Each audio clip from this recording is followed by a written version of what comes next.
All right, it's 7 o'clock and we have a quorum. We're just waiting for David to come in. Oh, there he is. Now we have everybody's here.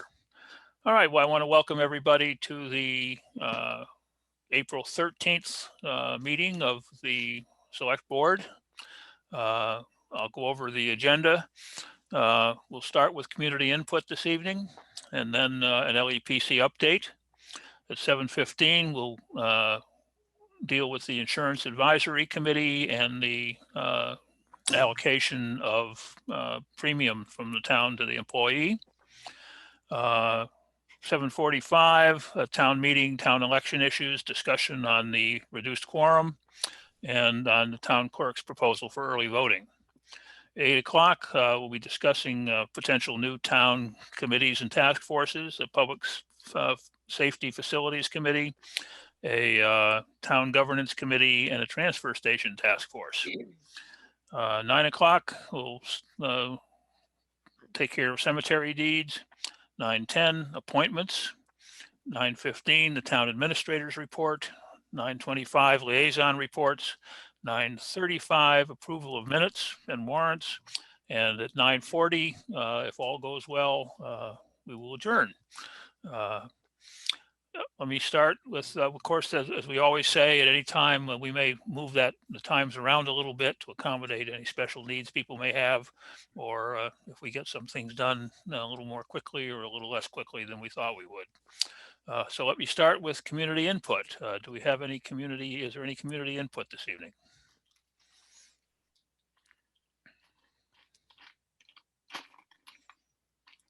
I don't see any. So we're already ahead of schedule. LEPC report, Chief Fisher. Thank you very much. So a couple of things from LEPC. From the Board of Health front, there were 9 confirmed cases in Carlisle last week, which gives us 20 cases in the last 14 days. So we're at 202 right now. We are still in conversations. Linda Fantasia and members of the Board of Health are still in conversation with the state about the regional clinic that they would like to co-sponsor. They see that as a good thing if the state wants to engage them, but she has not received a clear answer for Carlisle yet, but we all have our fingers crossed. One thing I would like to highlight is that we did use the structures last week to vaccinate several Carlisle residents. They appreciated it. It was easygoing, and using the structures not just for tests but for vaccinations definitely helps us on the potential for reimbursement. We feel pretty strongly now. I shouldn't speak for Mr. Goddard, but I believe he feels pretty strongly this will help us with our reimbursement pursuit. Our statewide positivity rate hangs at 4.3. Both Linda and I checked the state stats. They really haven't been updated for Carlisle on the state website since last Saturday, I believe, for the number of people vaccinated. But if my math serves me correctly, I went back and forth with Linda Fantasia today. I think about 50% of Carlisle is vaccinated. And that hovers right around the state average, I believe.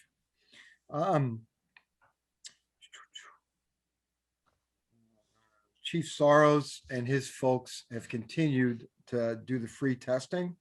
And to date, his departments, they've done 1,800 total tests, and with an overall positivity rate of 4.13%.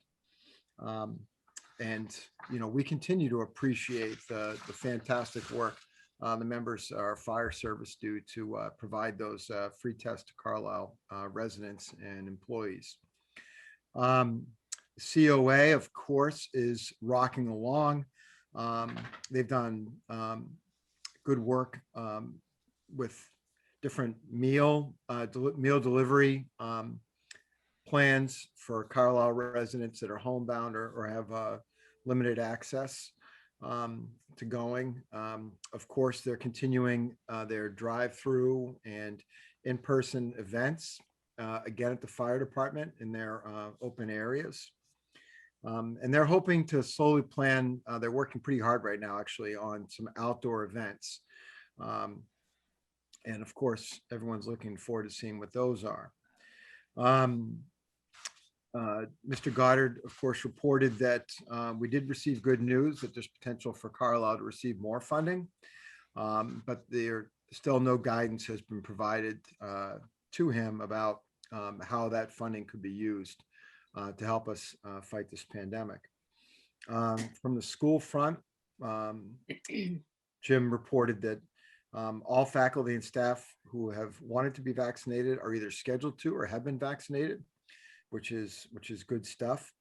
All of last week's pool testing at the schools was negative, so there were no positive cases at all in the schools. Graduation planning's moving forward, and library has moved some of their things outdoors. They got some outdoor furniture, which I guess have been warmly received. No pun intended, by the residents that have chosen to go and read outdoors at the library. And they're now only quarantining returned items for 24 hours, which is consistent with the state policy. They were previously doing 3 days, so 24 hours.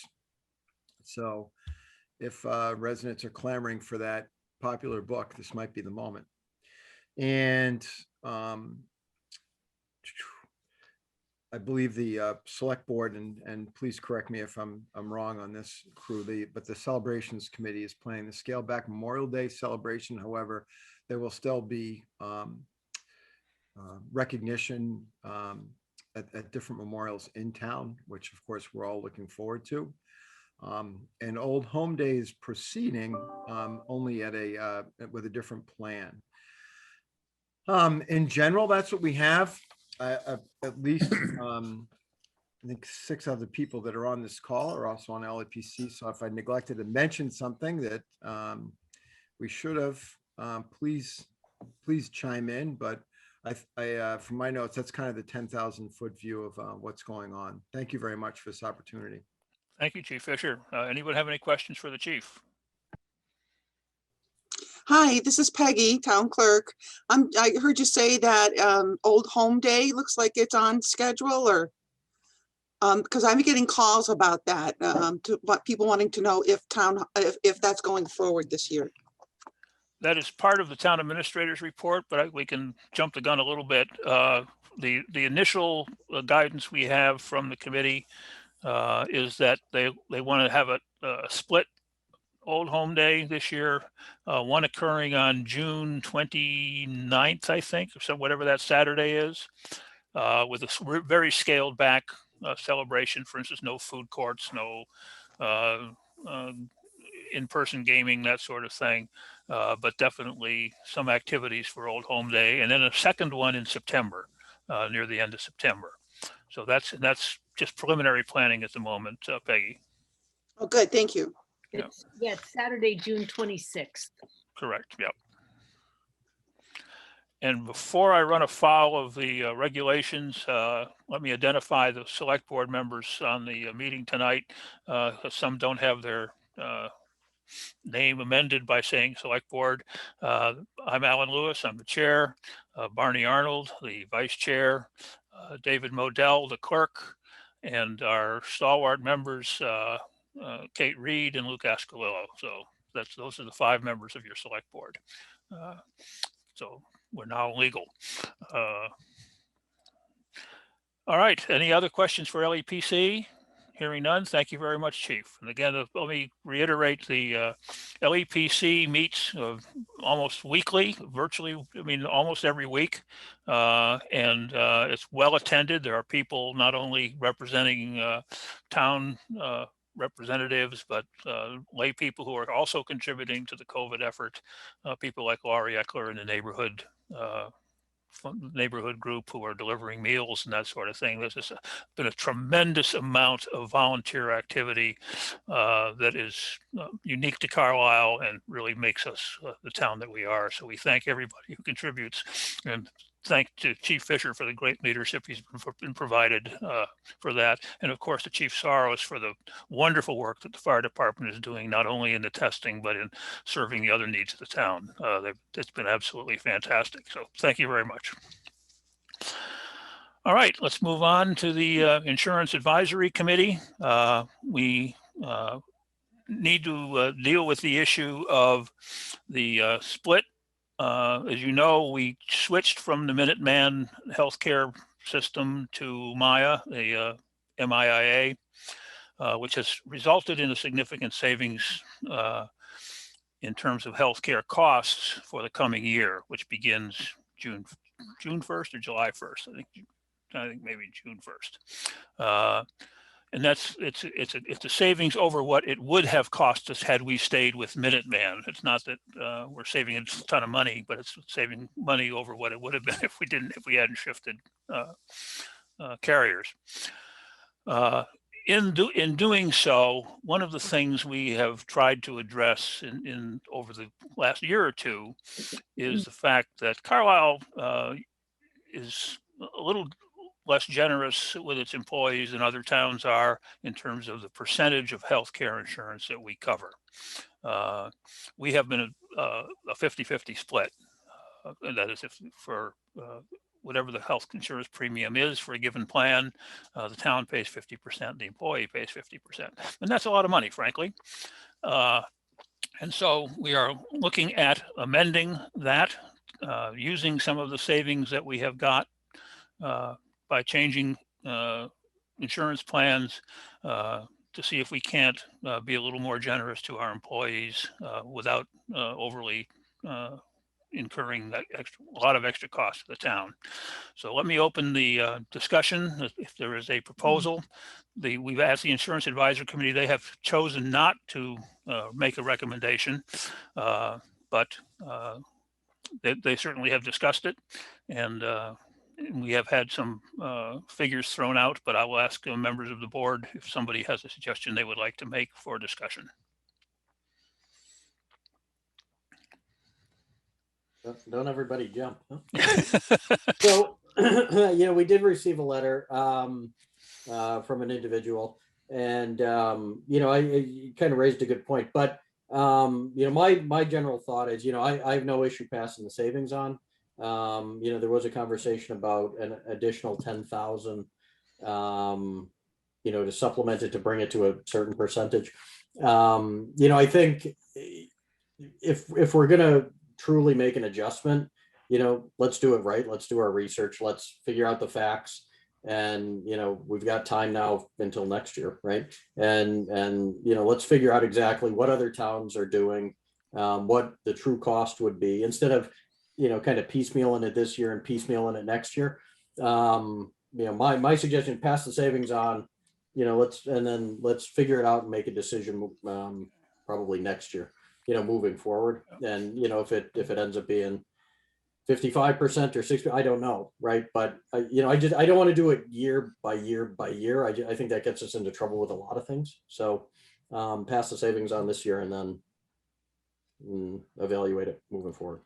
Well, I think we do have real numbers. The savings over having gone with Minuteman in aggregate is about $160,000. So on a 50-50 split, that would be 80,000 saved by the town and 80,000 saved by the employees. And so there is money there to make an adjustment this year.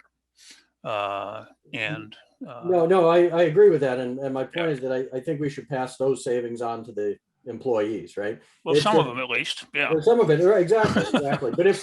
But we should do our homework and see what other towns are doing. If it is a 50-50 split, if it's 70-30, if it, so we can make an educated decision moving forward, because I don't want to do this every year or every couple of years as things adjust, because healthcare costs are crazy. We all, I think we all see that.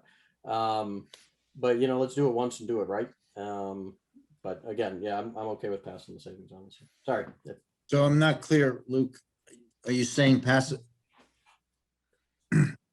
all the savings to the employees this year and then decide what the split should be going forward? Or I'm not sure what your statement is. Yeah, so we save what, 160,000, right? Yep. Yeah, so I'm okay with passing the full 160 on. Because that's, that's a number that's gonna continue to be saving. I mean, obviously it will go up annually. What's the mechanism by which that will happen? in terms Their of- half is lower premiums, so they already get their half. How do they get the other half? Oh, Oh, I thought from the presentation we heard a couple weeks ago that the figure was that for every 5% that the town takes in addition to, what's currently covering, that costs the town $90,000.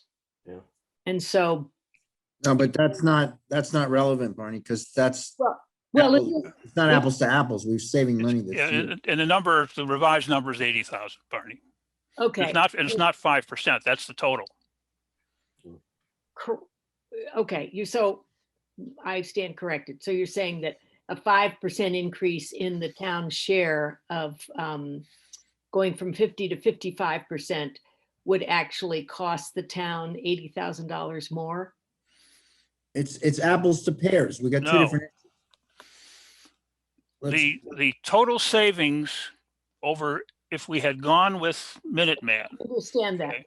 I For it- understand that, but it's total savings is $160,000. Okay, Right. at a 50-50 split, that's 80,000 saved by the town, 80,000 saved by the employee. Okay. so what- and If so we, what- if we were to readjust that 50-50 to, let's say, 55-45, okay, the town, it would cost the town about $8,000 more. then the 80,000 were, That comes out of the 80,000 that we're saving. So we would save 72,000 instead of 80,000. Well, no, that's not right, Alan, because we, we would be paying, you guys, we're mixing two different issues. yeah, There's an issue of whether, what is 50, if everything is static, if the premiums are static, then 50-50 versus 45-55, I think is also around 80,000. Then separately, if the contributions are static, 50-50, 50-50, we are saving 160, right? Correct. But that's just this year. So I think Luke's point, I believe Luke's point is, and tell me if I'm wrong, Luke, we should pass this one-time savings that we're getting because we did a good job and we lowered the premiums is great. We should figure out how to pass that along to the employees. But a systemic decision about adjusting the balance from 50-50 to 45-55, we should take our time and not make a policy decision. Is that correct? That's exactly what I'm saying, yes. It happens, I think, that all the numbers are 80,000, which is maybe confusing us. I don't know. so how would you pass on the 80,000? That's my question. back Yeah. to- That is my question. It's much easier to do it as a percentage of the premium Right, that's what I was thinking. because that's easy to calculate Right. per employee. Because Right, but because once- employees right, don't all have the same plan. Sure, Right, but once we do it, it's hard to take it back. And so that's, again, I think that's getting to Luke's point. I mean, I would say Once you do it, you've done it. You've made that policy. we would not want to go back and lower it. No. That would, I think, be unfair and not It appropriate. would be negative and we want it to be a positive. Yeah, We should be, we should first do no harm, Yeah. right? Well, I guess I disagree. I think it should be a change in the percentage. And while it certainly would be difficult to go back, it's not impossible to go back. We can do that at any time. But I think if we look at what other towns are doing, we are at the very low end of the spectrum at the 50-50. And to go with a 5% adjustment, 55-45 is a step in the right direction. It still doesn't put us anywhere near what a lot of the towns are doing. But it is significant for our employee. It's a savings that the town can afford and is something we can do that is immediately recognizable to the benefit of our employee. but I agree, Alan. I think this is the year to do it. I'd agree with you that it should be a percentage change. do we have information from other towns? Yes, we do. Where is that? It was in the Insurance Advisory Committee, and but maybe Sergeant Mack, you have some of those numbers, I know. And I thought we saw some of that 2 weeks We ago. did. We saw it 2 weeks ago. Yeah, when Sergeant Mack made the presentation. Right. I think it was in fact, the select board packet. Yeah, this is Sergeant Mack. I don't have the information, all the towns around us, exactly what they're paying. But the average is somewhere around 70 to 72% health insurance is paid by the town. Right now, the town is going to save between $80,000 to $90,000 this year, and that would pay that 5%. It would pay it for every year because you're saving that money every year. It's not just a one-time savings. You're going to save that money every year, and that would allow you to afford the first 5% and go to 55-45 this year.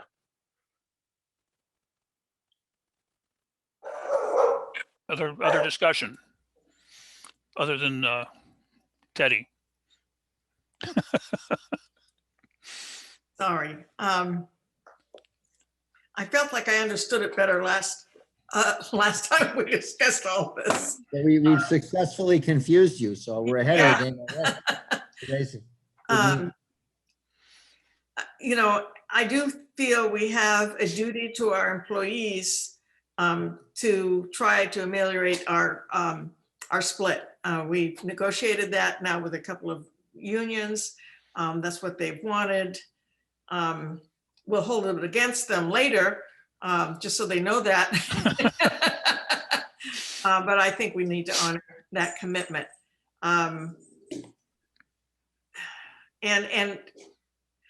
Unfortunately, the idea of savings, like any savings, is always a little squirrely. You know, we are clearly saving it this year because we have changed providers. Next year, I can't make that argument as forcefully that we've saved it, because it's really kind of a, you know, once we've changed, we're no longer saving it. We saved it this year. But that's what's giving us the impetus to make this change. And I think it gives us also the time to be thinking forward and budgeting for it going on to the future. So I guess I'm in favor of splitting, you know, and it's not, we're actually kind of splitting the savings this year. The 80,000 covers, I believe, that 50%. And then there's still another bunch of money that's left in the town coffers, maybe to pay for it. I guess, you know, I'm fine with passing the savings along to the employees, but I do agree with Luke. You know, we should make these decisions like, you know, in a strategic and measured fashion in terms of our policy. So we could simply rebate, or we could say, to Alan's point, it's a one-year deal that we're going to do this. We're going to adjust the split so that that effective savings is passed directly to the participants. But then we ought to, regardless of those, either of those mechanisms, we probably should circle back and do, you know, just do a thorough analysis of what we want to do on a go-forward basis. We should not, to your point, Kate, we should not be diluted. I mean, I disagree with Officer Mack. You don't save it every year. Once you set that baseline, that's your baseline, and you don't save it every year. So it's a one-time savings that we should pass along. Then we should decide how we want to thematic, you know, strategically continue. And I'm not against adjusting the percentage, but I think Luke is advocating a, you know, a measured method of doing that, and I agree with that. Yeah, is there a deductible with this plan? The Well, current, there are planned deductibles, yes. yeah, so I mean, that's another way to pass savings on. For example, my company pays half of my deductible, right?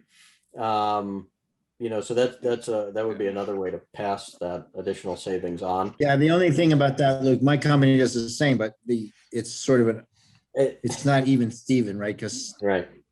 Some people with big deductibles get bigger, you know. No, this is the- exactly, exactly, right? But it's a way to pass the savings on, just another option, you know? Yeah. It's, you know, I mean, there's all kinds of ways we can do it. I'm trying to make it easy on our town staff as well, not to have to do Right. 85 different Right. calculations to Right. figure out what's going to happen here. This is a very simple way to do it. Put it into a computer program and let it run, and it's reasonably equitable. Yeah, I mean, I'm fine with it as long as it's clear this is a 1-year adjustment and we'll look at it again. Okay. All right, I will entertain a motion. Well, wait, I Mr. want- Chairman? Oh, okay. Tim, go ahead. Okay, I Yep. just wanted to add two things, Mr. Chairman. You can in fact pass the savings on by means of a premium holiday to the employees where they wouldn't, the town would essentially make their contribution for some given period of time until the savings was achieved. So that is possible, but I sense the board is going to go, you know, the percentage shift route, and that's fine as well. But to this point, we talked about active employees, and I just want to ask the board, does this apply to retirees as well? Because they are at 50-50 as well, and they're budgeted for through the town's insurance line item as well. And I just Are they saving, is their participation also saving us money in this switch? Not their you know what I mean? Yes, it is. Okay. So yeah, fair is fair. Okay, So thank you. I want to clarify, when you're saying, you know, are you saying split the savings, or are you saying rebate the entire savings to the employees? Because I think that makes a big difference too. I think if you adjust the split, whether you do it Tim's way or Alan's way, you are effectively passing all the savings to the employees. So in aggregate, correct me if I'm wrong, the net effect of the town relative to its budget would be 0. And the net effect to the employees collectively relative to what they would have spent is 160,000. Okay, so you're proposing to rebate the entire savings. I'm not proposing anything. I'm merely. Well, I mean, but that is the entire savings, that would have been the entire savings to the town. And I believe, Tim, that Not half of includes it. the savings to the retirees, correct? Yes. And the finance committee in their proposed budget as of last night has that's already in the budget. They're not counting on the savings to make their budget. Correct. Correct. Right. Now, the math is such that it ends up being 55, 40. 55, 45, yes. But it does, you know, then what we're want to be clear, if we agree on it, is we are not, by doing that, we're simply doing the math to pass the savings on.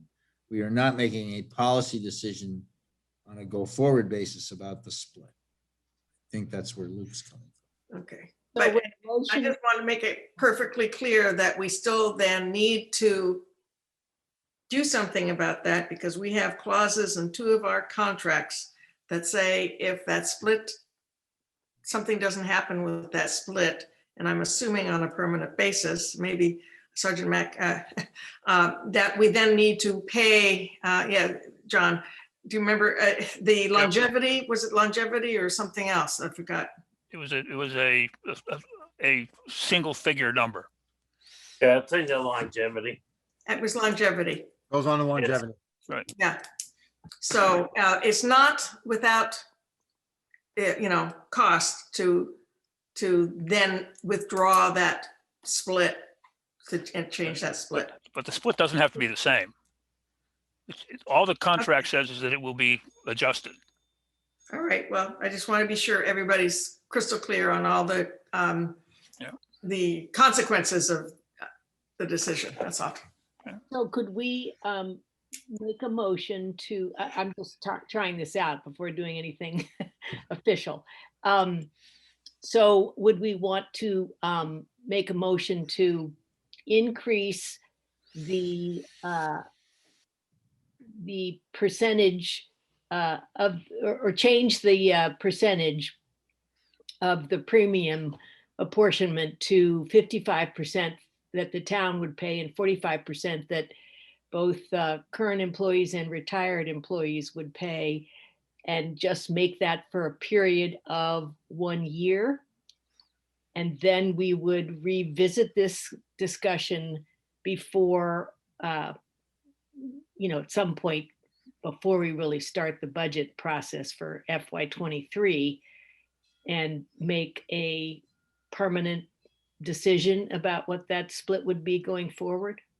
Would that accomplish it if the motion was just for a year? It would. So why don't I say, then I will move that the select board approve a change in the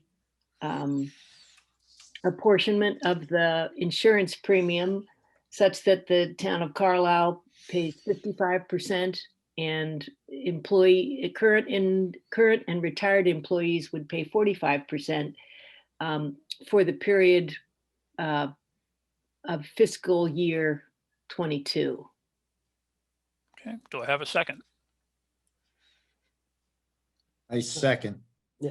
So, sorry, just one little bit of clarification. So is it, if we do 55, is that going to cost the town anything? Right, because where did that 10,000 come from the last time? Is it gonna end up being like 54.25 or, I don't necessarily, do you know what I mean? Yeah. So if you made the motion to say to readjust the split such that any savings from changing programs will be then completely turned over to the employees. Yeah, So leave it clear that there's a calculation in there. yeah, right. And you can say not to exceed 55.45 if you want. Yeah, well, no, it's just because, I don't want to put a number in there, right? And then have Right. it add 10,000 to the budget or whatever, right? Yeah. And I don't know exactly what that number is, but I think that's something that, The 55-45 split is already in the proposed budget for fiscal 22.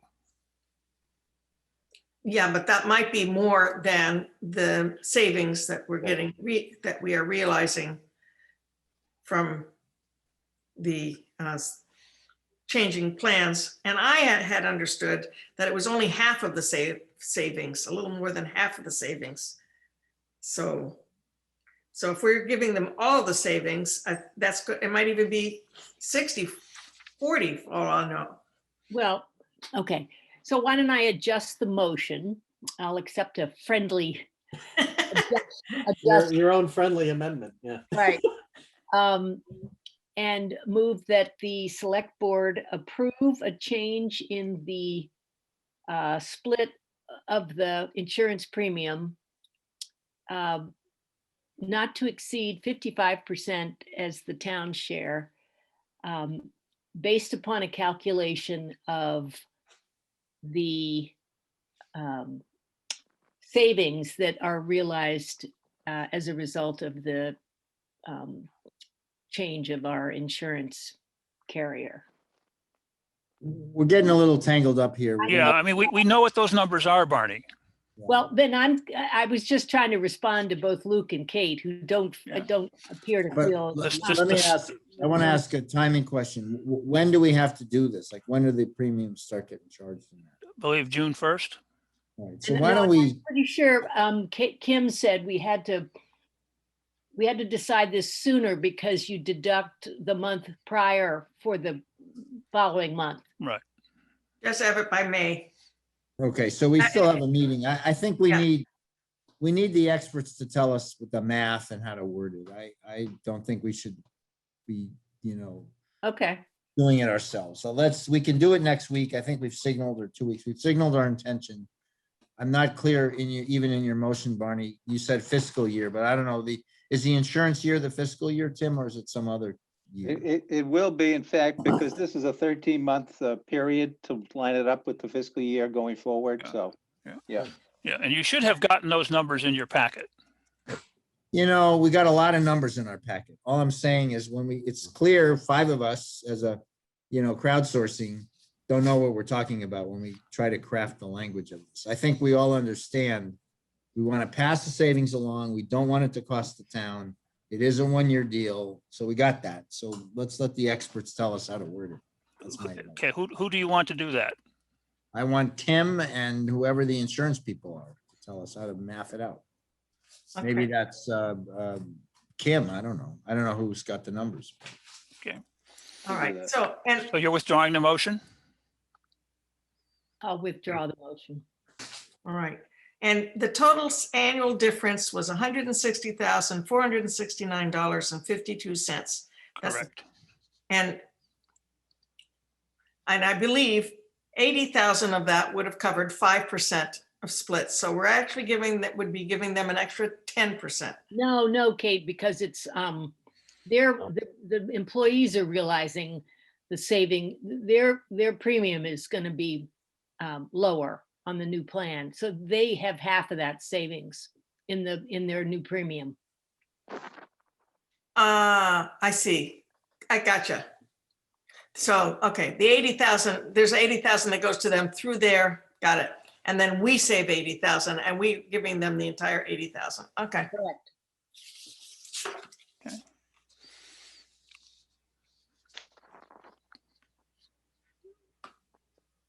So are you tabling this? Yeah, I move we table this, To, our next meeting, 27th. okay, tabled, we have a motion to table time certain to the next meeting. Second. Second, Okay, all in favor? Roll call vote. Arnold, I. Oskalilowai, aye. Louis, nay. Modell, I. Reed, aye. Okay, thank you. The motion passes. All right, moving on. Town meeting election issues, discussion on the reduction in the town quorum. We have a proposed motion. Would someone like to make that? It's on item number 4 in your packet. Mr. Chairman, I know that the moderator wants to be in on the Yeah. discussion of this Oh, okay. item, so I'll text him right now. Well, I will tell you, you cannot vote tonight to reduce the quorum because it wasn't properly posted. I beg to differ, but we can discuss that. Okay,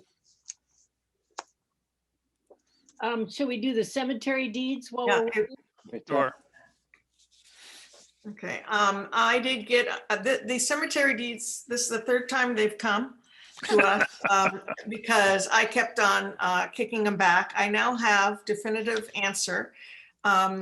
This couple is turning back 5 plots and they are purchasing 4 and they will be issued a rebate. A town will take care of refunding money for the 5th plot. So as a result, I move that the select board vote to transfer land in the public burial ground to Andrew and Denise Sturts of 372 East Street at Green Cemetery Lot D 194, graves 1, 2, 3, 4, in exchange for the return of Cemetery Lot D 270, graves 1 and 2, and Lot D 272, graves 1, 2, and 3. Do I have a second? Second. Thank you. We have a motion and a second. And thank you so much for the explanation. That sure was some confusion for a couple of meetings. I Yeah, think that cleared well, up. Actually, I think there was some confusion in the town hall and, Yeah. okay. Good. All right. Any discussion? Mm.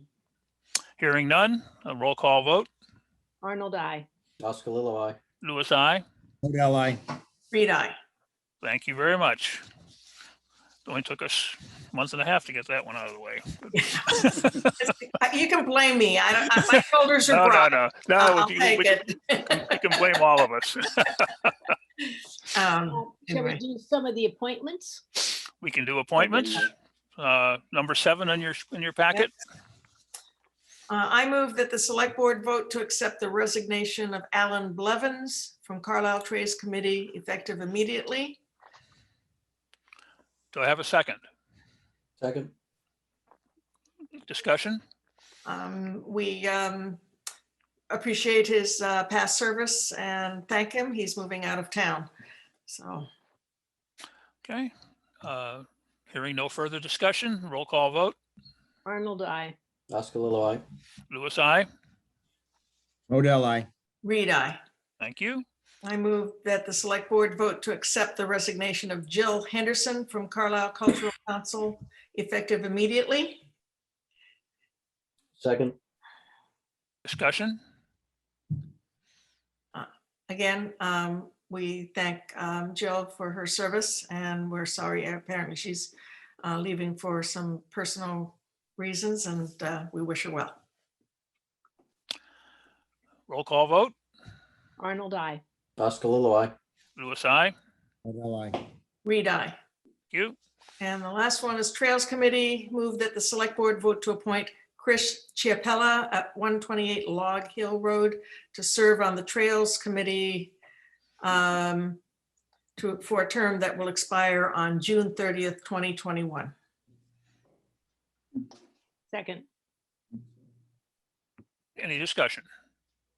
We do have a letter of support for that. Yeah. Roll call vote. Arnold, I. Oskalilowai. Aye. Louis, I. Modell, I. Reed, I. Thank you very much. And I see the moderator is with us. Good evening, Wayne. Good evening. Okay. There he is. We understand you wanted to have input on the quorum issue. Yes. So, Thanks. so where had you been discussing it previously, or I thought it was 7:45. I'm sorry if I was. It was, I'm sorry, we're moving along quicker than we thought. Okay. No, so we haven't started the conversation. And we have not made a motion at this point. Okay. So I think we had some email communication through the town administrator earlier. The same emergency statute at the state level is still in place, which allows the select board to reduce the quorum for town meeting. And my general feeling is that's probably a good idea. While I'm optimistic, 150 may still be an ambitious level to aspire to. So I think some reduction is appropriate. We had gone to 75 for last June, which I think was much more dire circumstances than we're facing this year in June. So my understanding was you were contemplating dropping to 75 again. Personally, I sort of feel like dropping the quorum, which is normally the prerogative of the town meeting itself, for the select board to have that is really an extraordinary power and should not be undertaken lightly. So 75 seems personally to me to be too much, but I'm open to certainly hearing what the thinking was about why 75 is the right number. Personally, I would feel that something like 100 or 125 would be more appropriate. Thank you. Discussion?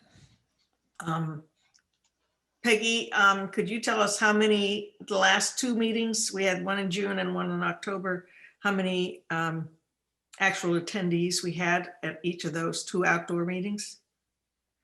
The October meeting, there were 131, and in the June meeting, it was more like 110. Yeah. I guess I wouldn't like to go less than 100, Dwayne. I'm still a little nervous about these outdoor meetings and the weather conditions that we might be facing. You mean, Kate, you don't want to be the quorum higher than 100? Is what you Correct. I'm agreeing. I don't think we need a 75 quorum. I think maybe that's low, given the fact that we had 110 and 125 people in the last two meetings, but I would be worried about setting the quorum at 125 and having 100 people show up, and then everybody has to get on their cell phones and blah, blah, blah. It's just not, it's not business as usual yet, you know? I mean, what are we worried about? That we're setting a precedent? No, we're worried about we won't have enough people to run the town No, no, meeting. no. I get that the other way. I'm talking about the, I get that. Yeah. I'm talking about the well, low end. I'm Oh, talking about the low I end. think- If it's I a think pandemic, David- I mean, I think I the just, principal I goal- wonder what is Wayne in particular, maybe, what's your concern about? 75 is safety first, right? We'll get 75, off we go, and everybody knows pandemic. I don't care, but Well, David, I would just add to what Wayne said, which is, I think, you know, the town meeting is making significant decisions about town business. And so we want to make sure we're not sort of lowering expectations for, you know, how many people need to come. Yeah. And I think 100's a reasonable amount. And no, I'm okay. I'm okay with it. Listen, I'm okay with the number. I'm okay with any number, actually. But I mean, I would point out that we routinely, I mean, our benchmark is so low. Isn't 150 like 5%? Our benchmark is ridiculously low anyway. If people are really concerned, they should show up, right? You know, Yeah. I mean, I don't don't remember show up, don't blame exactly. me. I'm okay with it. I just don't want us to have, I like to be clear, you know, are we worried about a precedent, or we just want to make a signal, or, you know, what's the reason for 100 versus 75? I get it that we want to get low enough that we don't have to get on our cell phones. But at the low end, I'm not clear on why we care at this point. That's Yeah. all. Well, I think it's, and I certainly understand where Wayne's coming from. We are a democracy. We want to maintain the integrity of the democracy as much as possible. Whether 25 people is a significant difference or not in terms of maintaining the integrity of the democracy probably is academic, but it's I mean, there's something to be said for it. I do, and I must admit, I do worry in the volatility of the times that we are in terms of the unknowns. As of today, for instance, when suddenly a vaccine became unavailable, at least temporarily, that, you know, suddenly cases spike and people get scared and we have a problem. But I don't have, I'm not sure that makes a huge difference. I mean, it certainly is not going to get any worse than it was last summer, or certainly in the winter. And we got over 100 in each of those cases. Probably 100 is a reasonable compromise. I'm fine with that. Yeah, and part of it too is, I mean, we reduced the quorum, and we really made it a lean and mean meeting, right? We didn't have any hot button issues. We didn't have anything that we knew was going to be, you know, suspected to be controversial or anything, right? So, you know, I'm fine keeping the number down as long as we don't think there's going to be anything like that on the agenda. You know, I mean, it doesn't seem like it, but you know. We got the marijuana. We have the marijuana bylaw. We have several things that could be controversial. Yeah. But, well, then the question yeah. is, do we really need to do them in the spring, and can we wait until the fall? Right. I mean, because we haven't actually discussed all of those yet either. So No, that, we you know, haven't. that would be my concern, is if we lower it, right, and then, you know, you do have a certain contingency of folks that are still concerned about coming out, right? You lose that I don't know, public forum, right? So that would be my concern, if, you know, if we drop it too low, you know, and we started putting some more, you know, some things that should truly have more discussion on.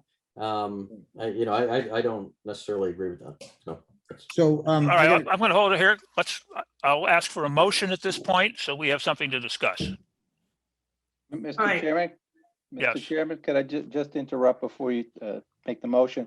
Just to address Peggy's concerns about posting. Yep. For tonight. Town council did advise that posting it to the website and a notice on the town bulletin board would be sufficient. We didn't need a legal notice of any kind. So we followed town council's advice in that regard.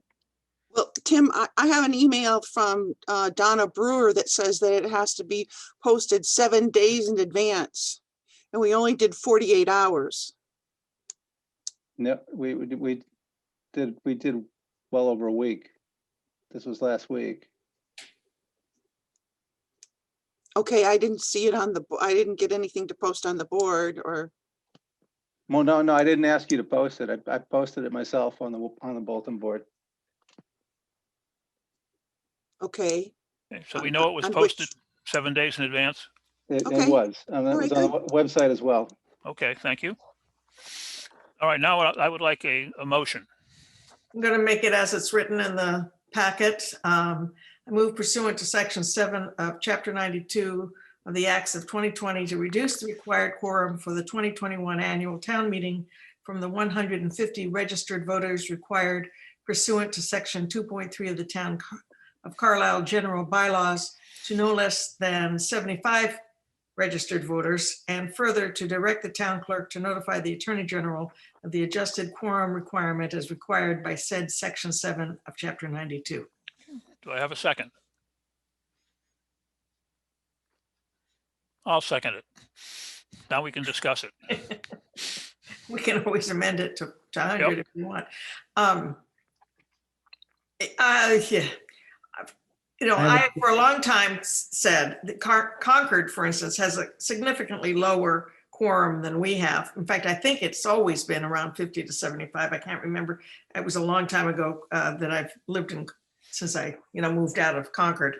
And they have a significantly larger population than we do. So I would like to discuss the whole quorum issue, later. As well, as this one, but so I guess I hear both the the arguments that we had 50, we had over 50 last time. We had we had over 75 voters come last time. We had 100. I'd rather have 25 extra come than only the quorum. I'm Further fine with that. discussion? The question, I have a broader question, which is maybe it's a Wayne question. We discussed at some point, and I think it was last spring, about allowing Zoom participation. Where did that go? So, yes, we certainly can, sort of allow people to tune in and I went through a lot of effort to give people the opportunity last June that they could participate and at least submit questions. No one actually seemed to have taken us up on it, so I didn't bother in September. It was technically challenging. So and the participation is only for people to pose questions. That they can't actually vote. It's not allowed. It's not allowed under state law. Okay, so that's the not answer. an option. Yeah. State law does not allow, let me paraphrase, tell me if I'm right. State law does not permit remotely situated participants to vote. No, not precisely. Okay. We could set up an offsite location, which we had done the prior year, at Benfield, and you have to have an assistant clerk to check people in, and we have to have certain technical requirements, which we could meet, but that doesn't really, and then those people would be counted for quorum, but it doesn't. To me, that's not worth the effort because, you're talking about putting 7 people in a room at Benfield at most, and you can't, it's not practical to set up everyone's household as an authorized remote site. Okay, so let me rephrase. And I understand the satellite location thing. We've done that for many years in the cafeteria. But it does not permit, let's just call it Zoom. I hate to, I want to keep it generic because it could be any message. Video conference from someone's home. Right. It's not, you are permitted to observe it, maybe ask questions, but not voting. That is correct. So I'm less concerned about a quorum. We'll get a quorum, 75, 100, we're going to get a quorum. I'm more concerned with the thematic issue that was raised by Alan, which is, we are a participative democracy and we're in the 21st century. And maybe it's not for now because it's not going to be for now, but and maybe it was it Mr. Zimmerman who raised this? I forget, but you know, we should be moving and we should be pressuring our legislatures to open that up. We do all these meetings by Zoom. We're all sitting in our kitchens or whatever. And, you know, if we want to be participative, we should be pushing our legislators to make that happen so people can do that. That's Are my you point. speaking for or against the motion?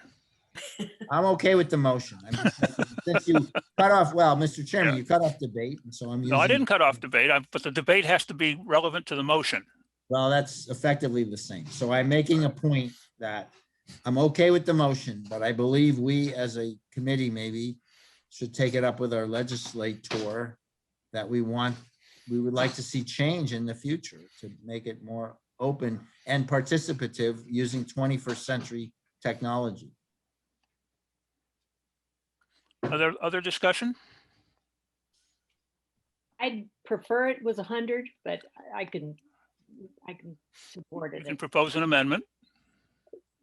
I'll second it if you propose that. All right, well, that's good to know. So, Kate, would you accept a friendly amendment, or would you like me to make a formal amendment that we vote on? That's fine. I'll make it a formal amendment. Yeah, I would amend the motion on the floor to substitute 100 for 75 as the quorum. You have a proposed amendment? Second? Second? Thank you. Discussion on the amendment. Mr. Chairman, if I could, Yes, sir. just actually to answer Mr. Modell's question from his first time around. The reason I'm suggesting this, and I would appreciate actually if you pass the amendment, is it is, call it academic if you want. To me, it's actually an important philosophical and symbolic point, which is simply that the quorum is, under normal circumstances, the prerogative of the town meeting, not of the select board. By lowering the quorum, you are exercising an emergency authority, which you have the right, and I would argue even the obligation to do. I just think that out of respect to the town meeting and that we're trying to do it as a participative democracy, you recognize that we're not in quite as dire circumstances as we were a year ago. And so it may be symbolic, but I think it's an important symbolic gesture to say, don't drop the quorum quite as much. So that's why I would support 100. Oh, isn't 100 on the table and then Barney amended to 75? No, it's the other way around. Okay, all right. Thank you. Kate, her original motion was 75. My amendment is to make that 100. Is there further discussion on the amendment? Hearing none, we will vote on the amendment. Roll call vote.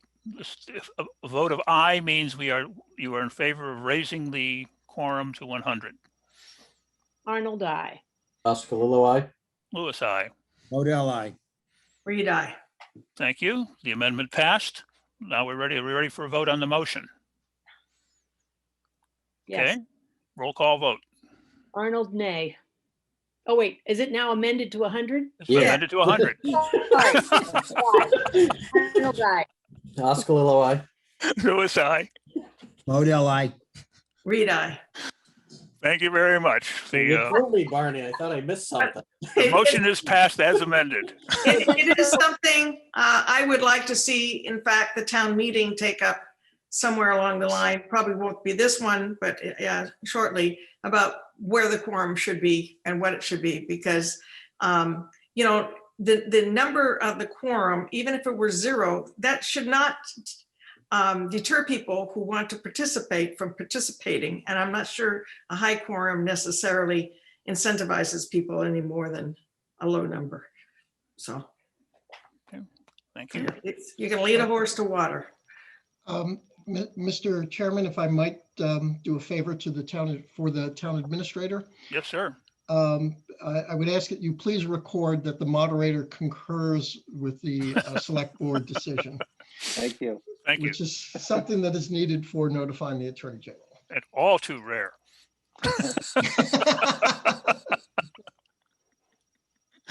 Thank you very much. Thank you, Thank Wayne. you. All right, moving on. We have a vote on the town clerk's request proposal for early voting. Would someone like to move it so we can discuss it? Move to approve the town clerk's request for early in-person voting for the 2021 annual town election for a period of 3 days. The schedule to include one evening date, one weekend date, and one early morning date as follows. Thursday, 7 a.m. to 11 a.m., Friday, 3 p.m. There's no dates on here, but okay. Friday, 3 p.m. to 8 p.m. and Saturday, 2 p.m. to 4 p.m. Should we have had dates? Not necessarily. Okay, Do I have a second? Second. Second? Yeah, motion has been made and seconded. It's open for discussion. So what is the thinking that we just vote on these particular days and times, and then we would at a different point determine the actual election day? And so you work backwards from that to determine the actual dates for this early voting? Is that what we're thinking, what you're thinking, Peggy? Yes, Yeah. that is what I was thinking, because we haven't determined a date for the election yet. okay, all right. And we should probably do that then at our next meeting, correct? I would suggest it, that done? yes. Okay. So I think this is a good idea. I think it's the first time we've ever had early voting for a town election, is it not? Early voting in person? No, we had it last year. For a town election, just simply not a national, or state? And the last one, we had early voting in person for the town election, not by mail. This will be the first time we're doing early voting by mail for a town election. Oh, okay. All right, well, anyway, Okay, further discussion on the motion? Hearing none, roll call vote. Arnold, I. Oskalilowite? Louis, I. Modell, I. read I. Thank you very much. The motion passes. I'd like to say one more thing, Tim. Am I allowed to bring up the caucus? It wasn't specifically on the Oh. agenda. I think it's related to the election. I think it's Yeah. fine. Okay. Yep.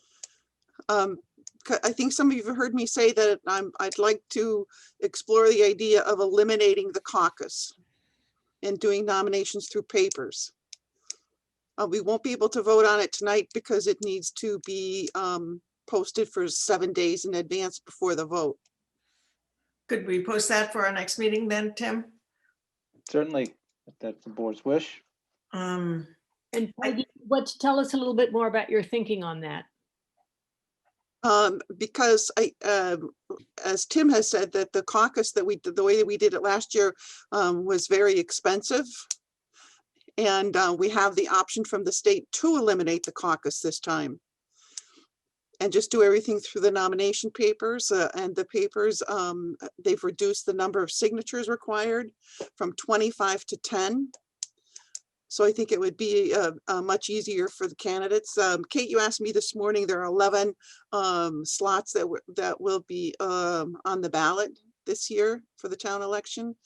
So I think it's a better way to go this year. okay. I just worry, it's hard enough sometimes to beat the bushes and get people out. And I think sometimes the caucus serves a purpose to rope people in because they go to, just see what's going on and then they get nominated. Of course, some of them even get nominated when they aren't there, but Who would I do think- such a thing? maybe we could try it this year, but I hope we don't make it, I'm not in favor of making it a permanent thing. I know you're not, I know you're not proposing it to be a permanent thing. This is a one-year thing, but I do worry about, we have an awful lot of uncontested races every year. And I just hope that it doesn't discourage people from running. That's all. All right, we can we'll be thinking about that, and we will put it on the agenda for the next meeting. Okay, so on the next meeting, we'll put on the agenda the possibility of either Eliminating limit caucus. or setting the date for the caucus and then setting a date for the election. Let's put them both on the next meeting, right? Okay, because that will have to be decided because there are a lot of timeframes.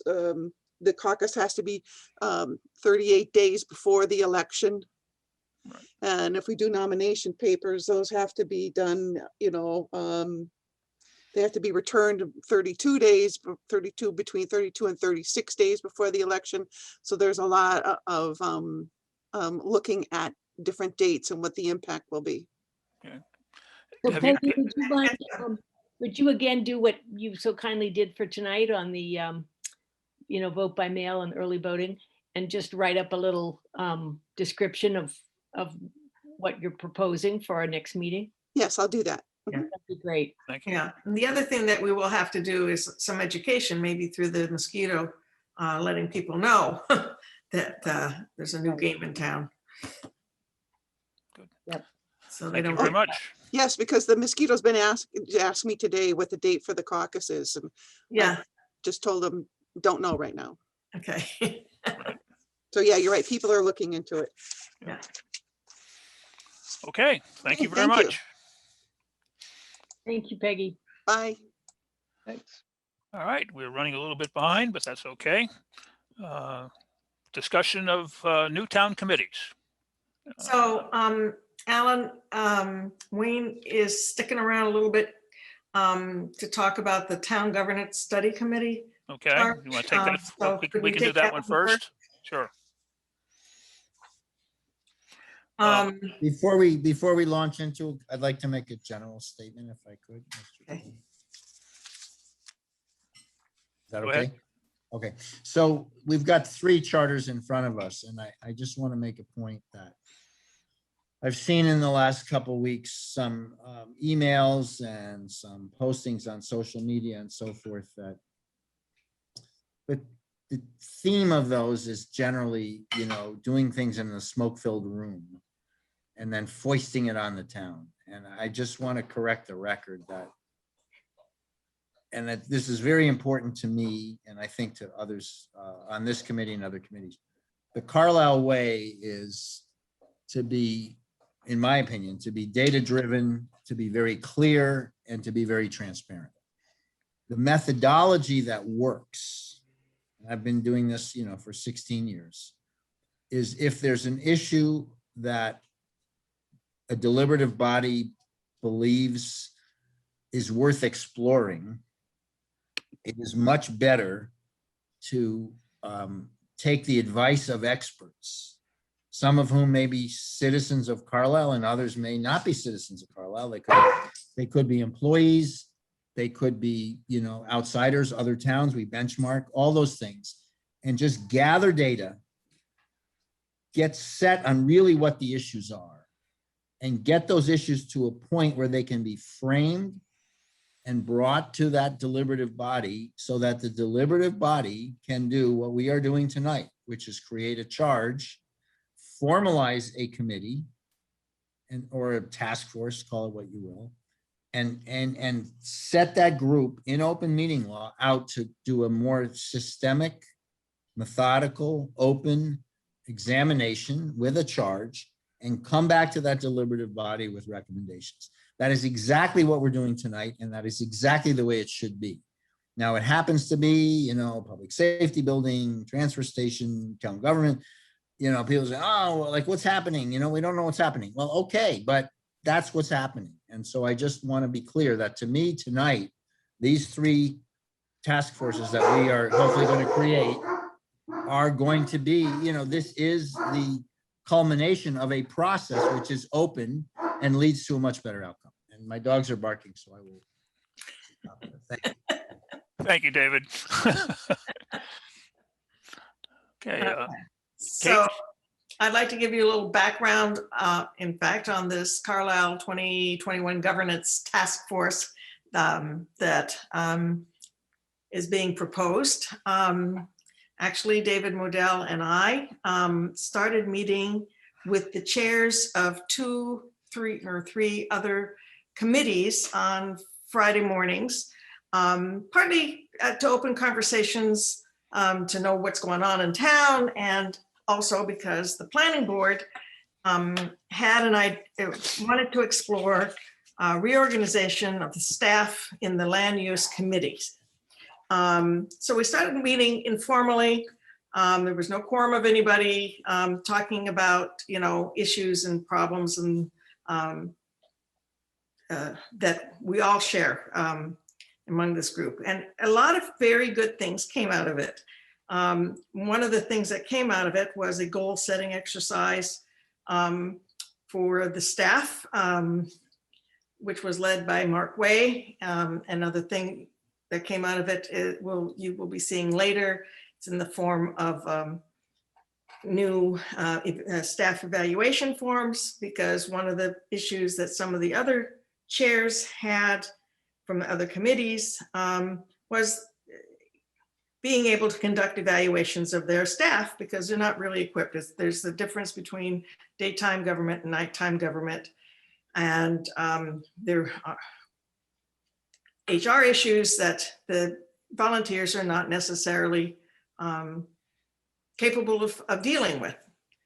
So, and then during these conversations, one of the members, in fact, it was the planning board chair, invited somebody from Sherburne to come and visit us. They had just done a whole, in fact, they had two task forces, one after the other, reviewing all their town bylaws and governance.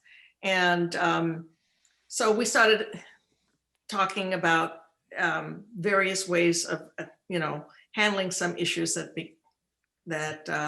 we were discussing. So this task force comes out of those discussions. So I volunteered to write a draft charge for this committee. And while I was doing it, of course, I did some research as to other towns and their charges. And so I like to say I drew inspiration, but you can say I plagiarized them. And it results in this draft that you see in the packet. And one of the reasons that I asked Wayne to come is because I believe this task force should be appointed by the town moderator, not by the Board of Selectmen. I would like to have him do it in consultation with us, because I'm sure we have some ideas as to who should be on it. But I think it's important that it not be a creature of the select board, but that it be an independent group appointed by the moderator, town moderator. Has he agreed to be the appointee? No, appointer. Well, He doesn't. our appointee and the subsequent appointer. He's here. You're gonna have to ask him. I don't want to. Yes, if town meeting appoints me, I would accept. Thank you. So the idea, Kate, would be this would be proposed as I suppose, a warrant article, right? Yes, yeah. We had already discussed, first of all, we already changed the name of the board from, Board of Selectmen to Select Board. We had kicked around the idea of, bringing up again the idea of the town clerk being appointed rather than elected. There was one other that in fact, and then didn't we pass the term, right? And then we also brought up the one to increase the term of limit for the elected term for the town moderator from 1 to 3 years. So, so we've already kind of embarked a little bit on these, here and there and everywhere. But I would propose to withdraw, our idea of putting the town clerk on for this year and roll that into this new group to see, what would make sense for town governance. There are a lot of towns that they have one elected board and the elected moderator, and that's it. everybody else is appointed. And so one of the questions is, does that challenge the authenticity of the office holder? If you're an appointed office holder rather than an elected office holder, are you, totally hamstrung, or can you still do your job? When I was living in Concord, I was an appointed member of the planning board, and I didn't, and then I was, an elected member of the planning board here. And honestly, I don't see much difference in the decisions I made there as opposed to the decisions I made here,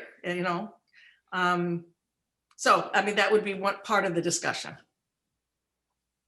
And what are the good things, the bad, pros and cons, and give it some thought. We haven't looked at our bylaws, as our moderator points out, for 20 or 25 years. And this town has come, we're not the same town we were 20, 25 years ago.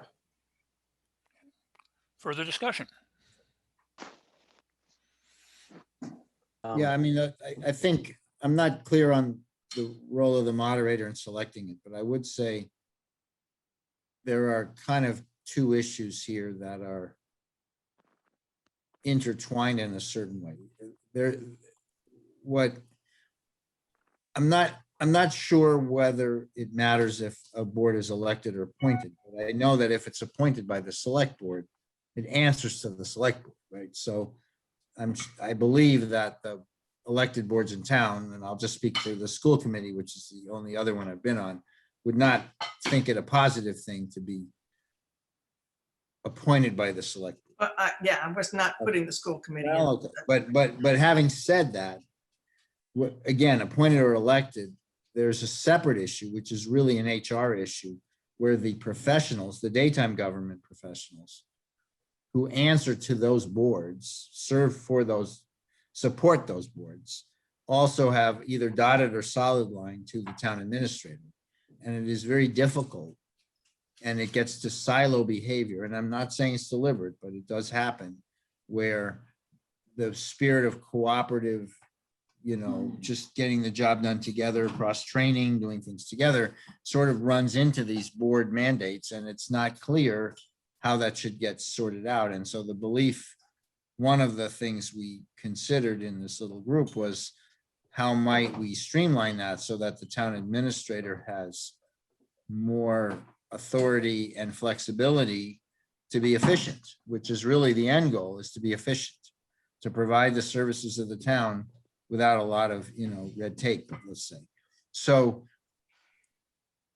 and in that process, we come into other things like we're going to talk about in the town administrator's report, such as, are we goal setting properly? And we had a bunch of workshops this year about that. And are we then, setting expectations and metrics for the employees against which they are evaluated, and everybody understands that process.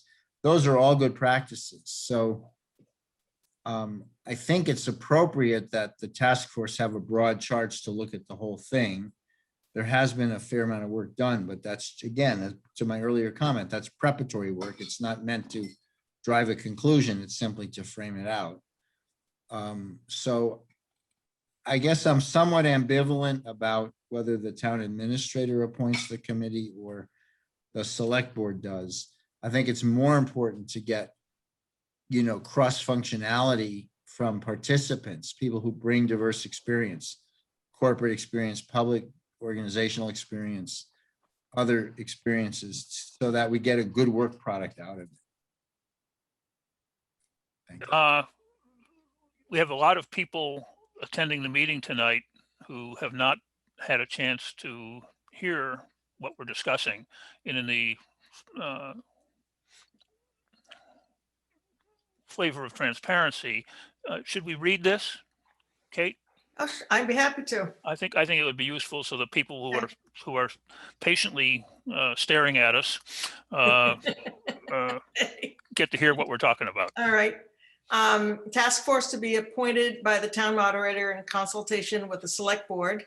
This is the draft charge. The purpose is to recommend changes to town governance. The historic and foundational principles of direct democracy shall be maintained. town meeting and town elections shall constitute the legislative branch. The elected select board, supported by the town administrator's office, shall constitute the executive branch. Methodology would be to review and consider past recommendations in the DOR and Collins reports and explore the structure of towns in eastern Massachusetts, judged to be somewhat similar in size and well and creatively run. And 2 would be investigate different forms of municipal management and propose a new integrated governing model for the town. This investigation would include, but is not limited to, the following themes or issues.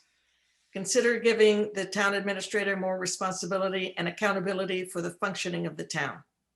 Outline how vision should be set by this select board through its goal setting to provide transparency to the town, help set town priorities, and improve coordination among town departments, boards, and committees. Consider an appointed versus elected town clerk. Consider appointing currently elected boards by setting criteria for an elected board compared with an appointed board. Does being appointed as opposed to elected diminish the authenticity of the office holder? Do we wish to reduce the number of elected boards? Review the process of hiring and managing town staff. Who makes hiring decisions? At what levels? Review for department heads, department members, and administrative support, including those who serve a board.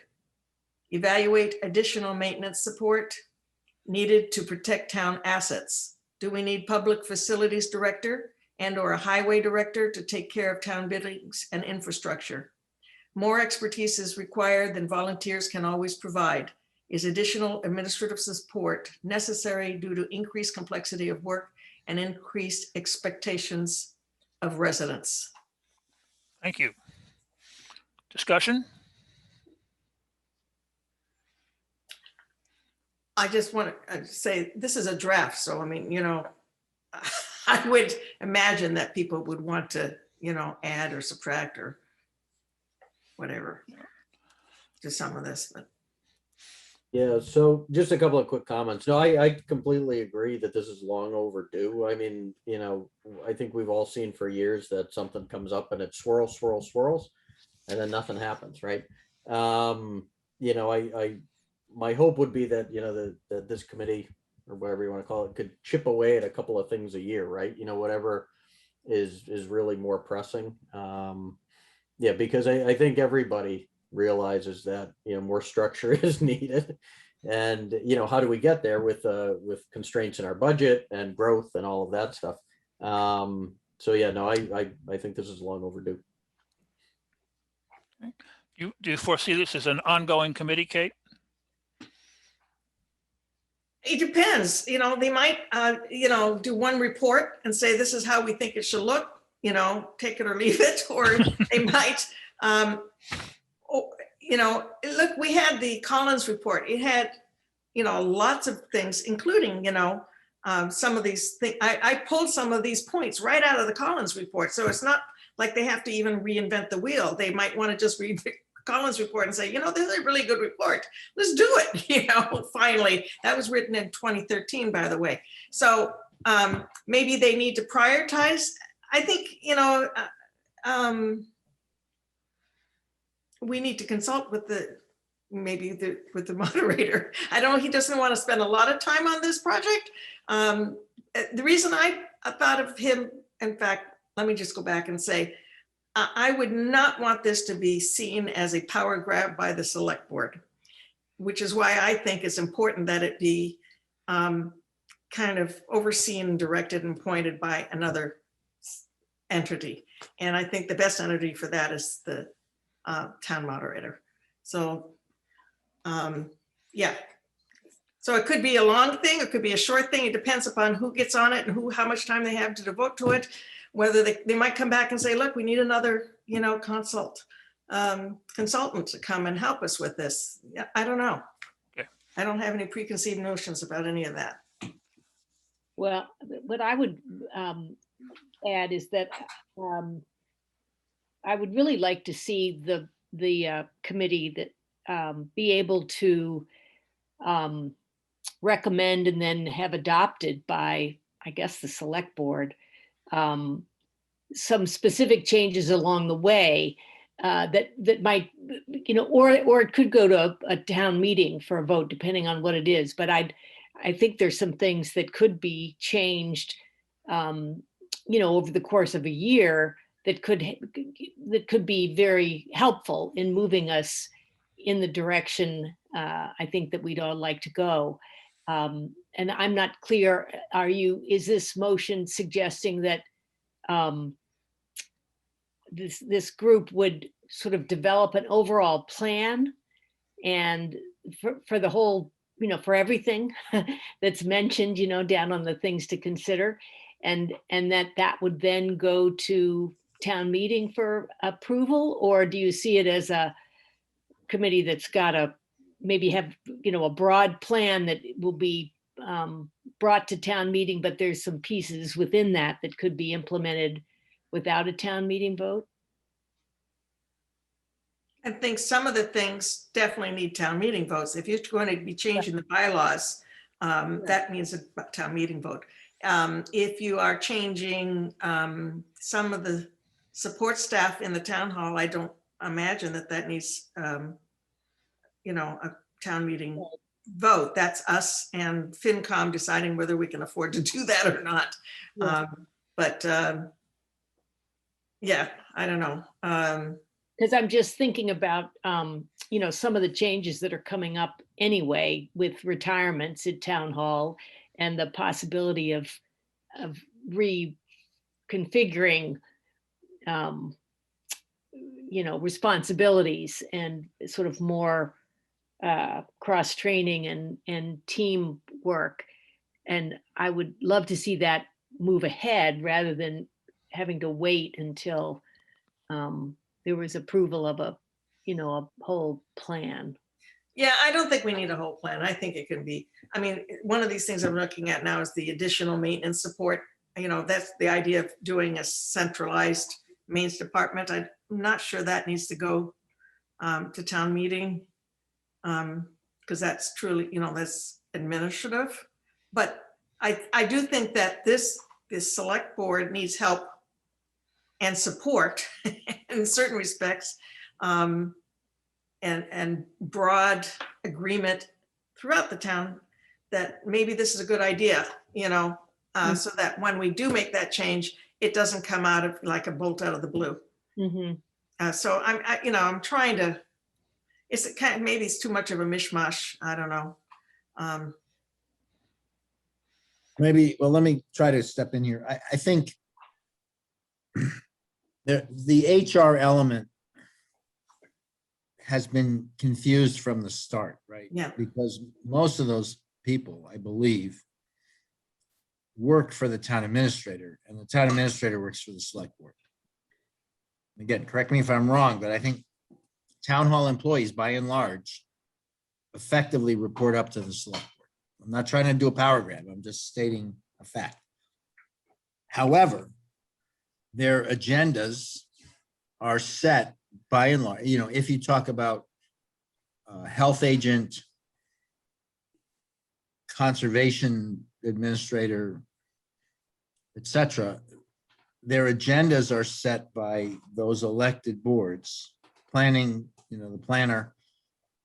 And so there has been confusion from the start about where the direction is taken.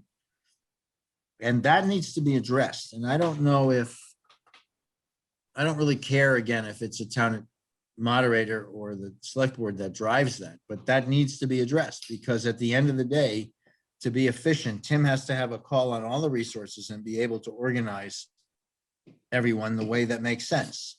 What's been really positive about the process we've done so far is we've had open participation between, as Kate said, all the chairs and some others of those boards.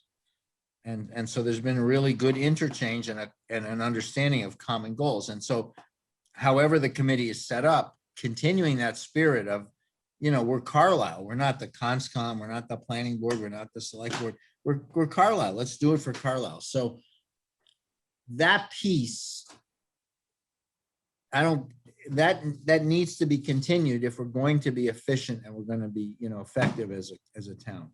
The separate issues of, some of the larger issues of whether we should have a town administrator or a town manager, should be, some of the things that are in these various reports, that's a bigger picture, and it's sure, let's look at that. But I just want us to not get too tangled up here.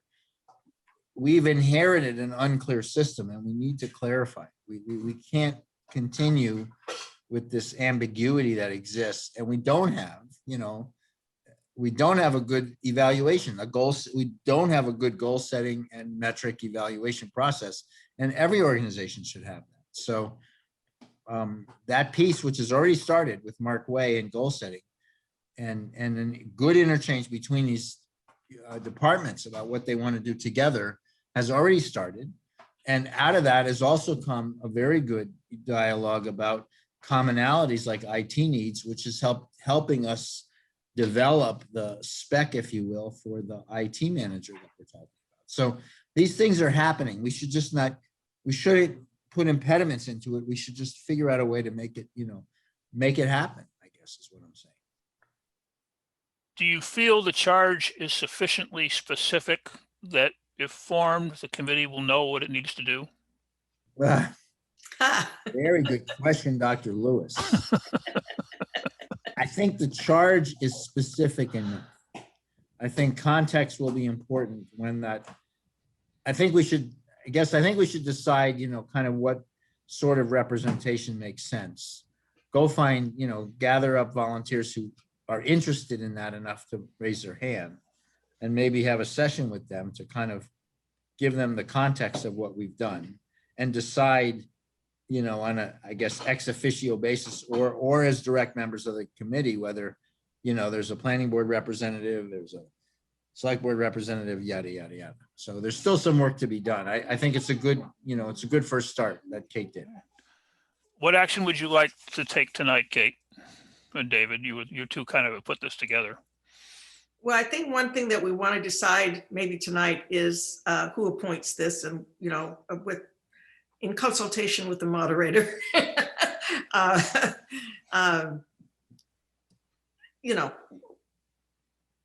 Especially if there's going to be, changes in, elected things, I think it would be important to have a lot of elected people on this committee, but not appointed by us, because I think that when we're peers, it just would be, I think, awkward. So I think that's decision number one. And then once that decision is made, then I think we could then move forward. Okay. Well, I guess the first decision we have to make is consensus. This is a committee we feel needs to exist. Yeah. Do we have that consensus? Yes. Yes. Yes. Good. All right. I see thumbs up. All right. Then let's talk about the appointing authority. Is Wayne, you want to weigh in or wane in? Wayne, we're gonna have to give you a raise. What do you make? You make He makes 50, he makes more than we do. That's right. we're gonna have to double his salary because this is twice the work. Yeah, well, yeah, some moderators get paid a lot of, some get as much as $1,000 a year. We're not giving you 1,000, Wayne. Okay, Yeah, just forget it. all right. Hundreds are up. I didn't think so. No, I'm real comfortable getting paid more than you guys, and that's good enough for me. Because you're worth more. So, yeah, I do. I think it makes sense that if we're, to the extent that the mission is the structure of town government itself, and that in order to have changes will be things that will need to be brought to town meeting. Fundamentally, this thing ought to be considered a creature of town meeting, even though select board, is sort of at this point is, for practical purposes, is framing up the proposal. Really, you're saying this is something that town meeting you own. And town meeting gets to set what they want the committee to come back and say. So I think Kate's instinct is correct, that it probably makes sense for the moderator, given that that's the way that's what the mission is, that the town moderator is the logical appointing authority. Now you can, and I'm willing to be the appointing authority, and whether you ask me to consult with the select board or not, that's what I would do, because it's the smart thing to do, as well as, consulting with other boards and committees, frankly, about what they think would be the criteria for appropriate appointees. And the most important thing is to suggest people who would be good to serve on the committee. So I think all of that is fine. It certainly would make sense if you want to set certain parameters. That's a common thing, to say, some members of the public, member of this board, member of that board, those sort of things certainly are sensible and could be baked in. And also, another way of doing it, you could say, well, there will be X number of people on this committee or task force, whatever you want to call it. At least one shall be a member of a current member of the select board to be appointed by the select board. I mean, it doesn't have to be that the moderator appoints everyone. You could certainly, give, say the school committee, planning board, and select board could each designate one of their own people to be members of this committee. So all of those options, are on the table and strike me as, very reasonable. And certainly to the extent that it means that there are fewer people I have to appoint, I would appreciate that. So I have a suggestion. If we're all comfortable with the moderator doing the appointing, and that's an if, but if we come out that way, I would suggest that we stop the conversation there after we decide that, and then have David and Kate, if you're willing, to look at the proposed mission and purpose and revise it as needed and bring it back to the select board at the next meeting, and then we can finish it up then. I'm fine with that, but let me ask you a process question. So who does the town moderator work for? The town. Town meeting. Okay. Who's elected So by, if we make a change, I mean, are we within our own purview to create this committee and put Wayne in charge, or does we have to bring that to town meeting to get framed out? Meeting. yeah, my understanding, I mean, Wayne, you're shaking your head. Yes, I assume, right, that we're just, the select board is making a proposal about the purpose of this group and suggesting some guidelines. And then that would go to town meeting. And if approved at town meeting, then Wayne would then take over from there in terms of making the appointments. Nice, guys. So we would need a warrant constructed Warrant article. for presentation at town meeting. So that's Right. due in 2 weeks. Okay. All right. Okay, I mean, I worry a little bit that we're, swatting a fly with a sledgehammer, right? I mean, we can do that, but there's some low hanging fruit that I thought we could kind of just do. And if we can't, then we can't. I mean, then it, but okay. I mean, I think one thing you might want to look at is, based on what you were saying earlier, is separating out the HR function and looking at that as a piece that could be done ongoing from the work that's already been done.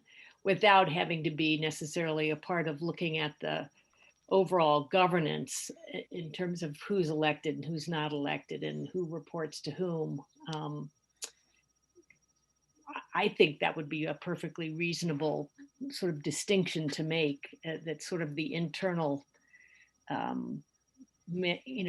management of the town hall staff and goal setting and evaluations, et cetera, as compared to the governance of committees and who's elected and who's not elected, et cetera.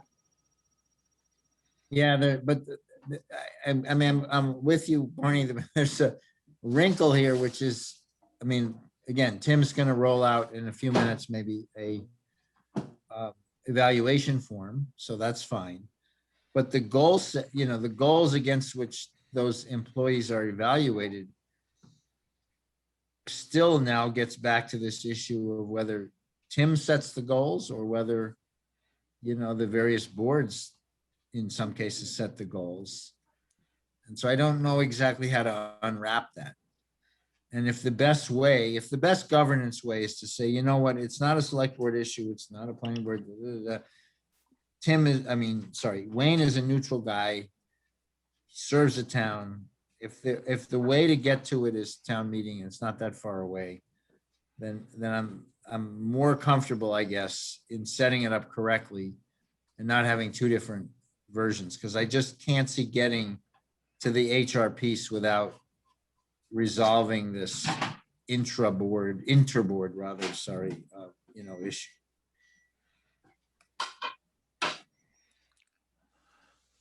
Okay, it sounds like there's work to be done before we formally approve this.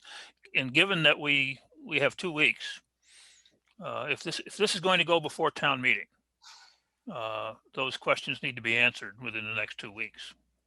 Yeah, I don't think it's a matter of questions. I think it's a matter of drafting, right? So, okay, well, that's I fine. agree. Yep. All right. I think it's that methodology piece and that needs to be redrafted to read a little differently, maybe, to only reference. I guess Kate, I think you and I and Tim, and maybe we need Mr. Harrington. I think we can turn this into a warrant article. Okay.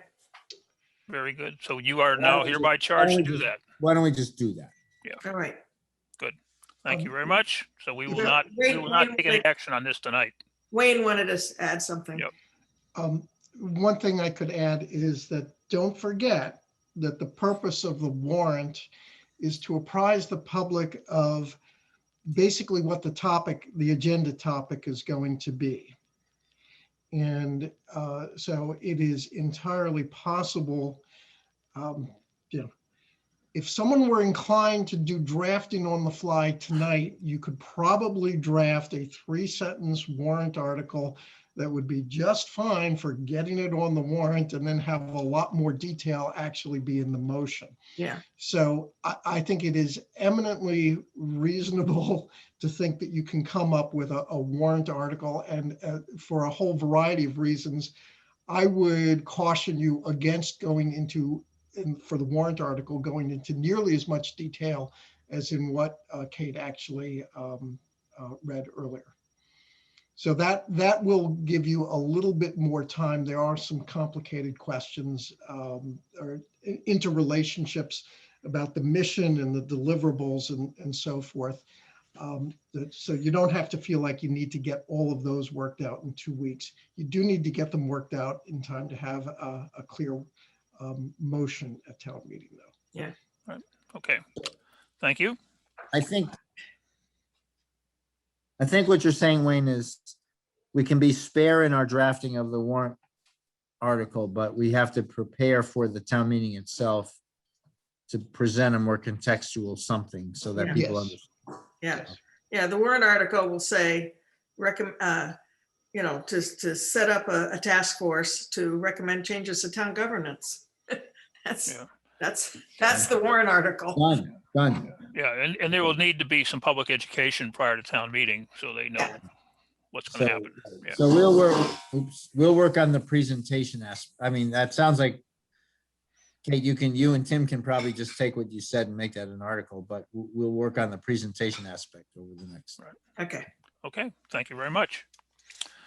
thank you, Wayne. Shall we go to public safety facilities, or do you want to go to, Barney, do you want to go to your transfer station? If you wouldn't mind doing the transfer station now, hopefully it'll be brief. I wouldn't mind at all. And I know we have people on the call here who might want to. Right. It'll be pretty straightforward. So, David, did you want to do an intro to this? David and I are the ones that have worked together on the particular charge that you see for tonight. And we've been working with a small group of interested folks to get us to this point. David, did you want to? Yeah, I'll say a few words. So I think, again, back to my earlier comment about process, the select board recognized a few meetings ago that the transfer station as a piece of a larger, let's say, ecosystem of, how we handle our waste deserves some more attention.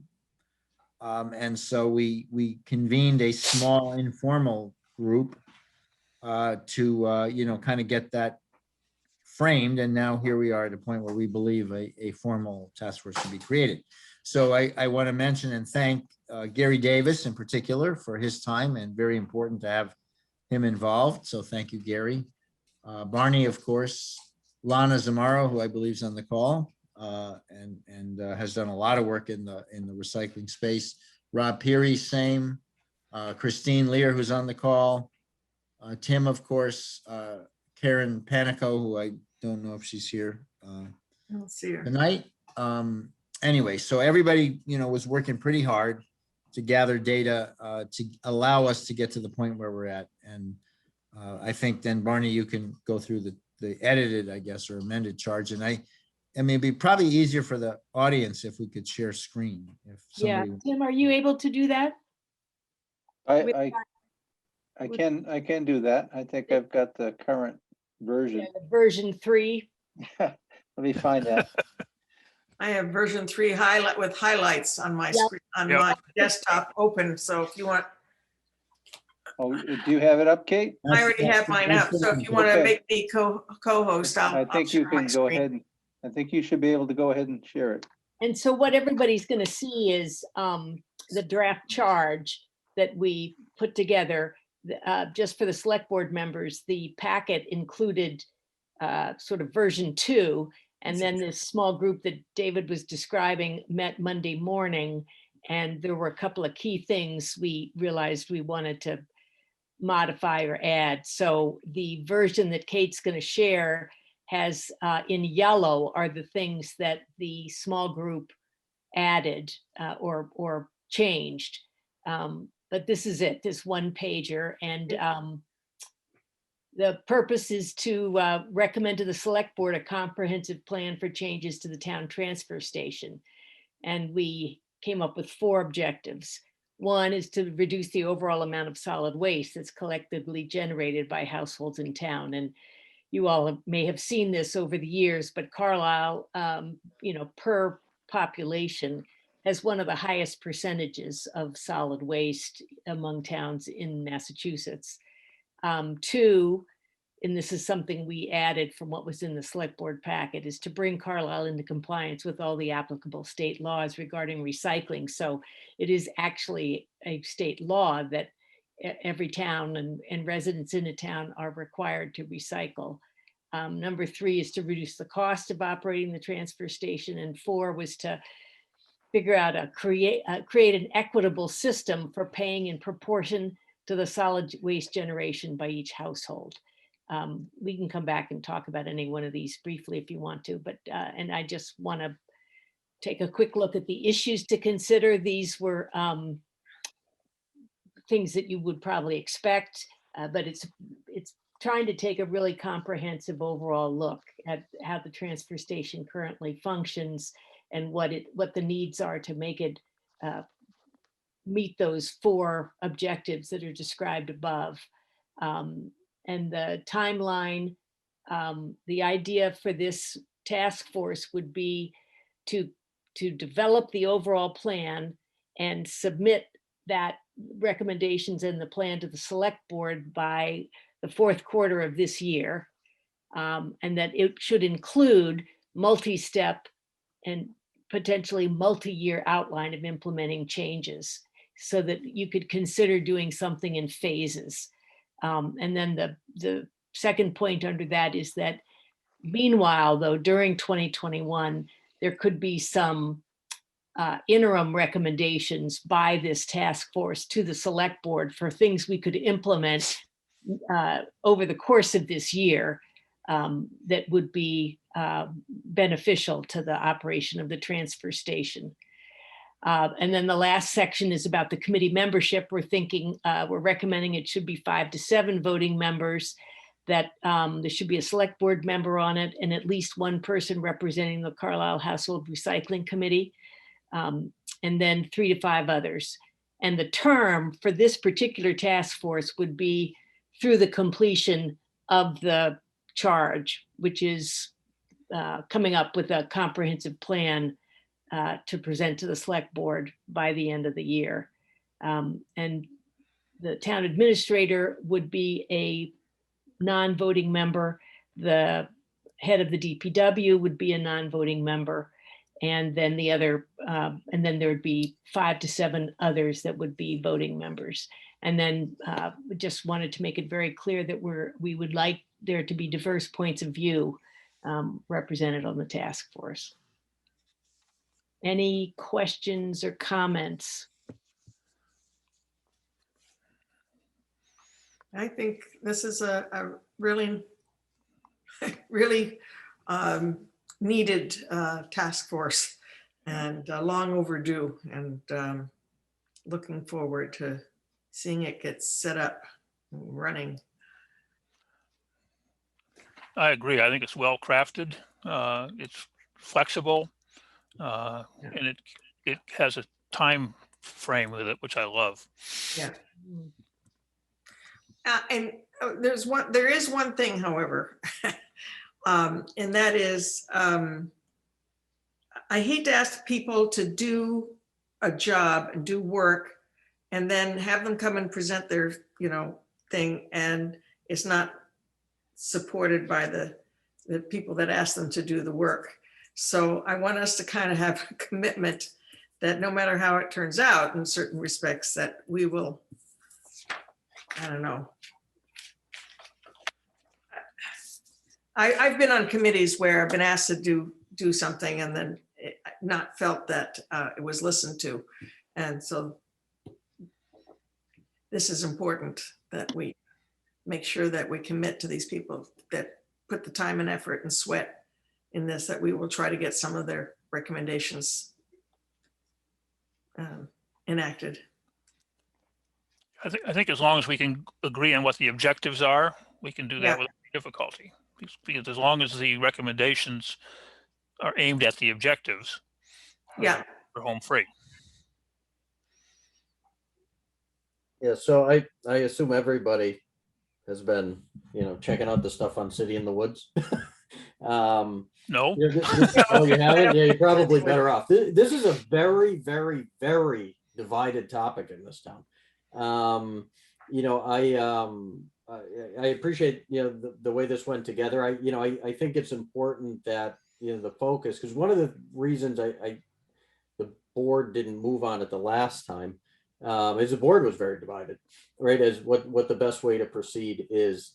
And, I know Nathan and I both had, the same viewpoint that the pay as you throw was gaining way too much momentum right out of the gate.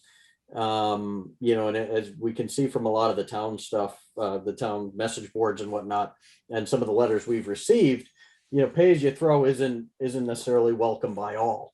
So I know, Barney, you did say that, the committee will be, equally divided, which I think is very important in this case, that, we have people that are for pay-as-you-throw and people that, aren't necessarily against it, right? But definitely have a different viewpoint and want to implement different things before we make that commitment, right? Because it's a big commitment. But I also, this committee is going to be busy. I think, there's going to be a need for significant town input, much like we did with Complete Streets or, some of these other major changes, we really need to get a lot of public input, right? And, I don't envy this committee because it's going to be a ton of work. And, the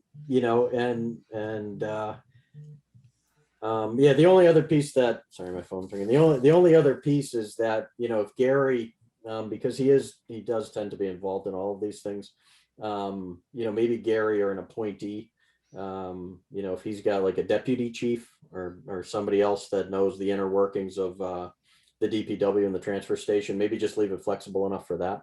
But yeah, no, I think this is going to be a very involved and very, I don't want to say controversial, right? Because I'm hoping that, at the end of this, there's consensus and I guess it's one of those things right now when there's compromise, both sides aren't happy, right? But that it actually is truly what's best for Carlisle. So, and then, obviously things can always be reevaluated down the road, if you don't go too far. But yeah, I don't envy people on this committee. It's going to be a tough one. We were going to nominate you as the select board. Yeah, indeed. Yeah, it's going to be very important that the top four be the guiding factors here, and that and this is going to need to be a data-driven process in large part, not totally, because it will never be totally data-driven,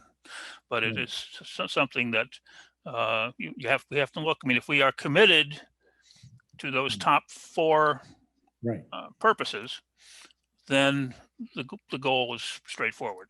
Yeah.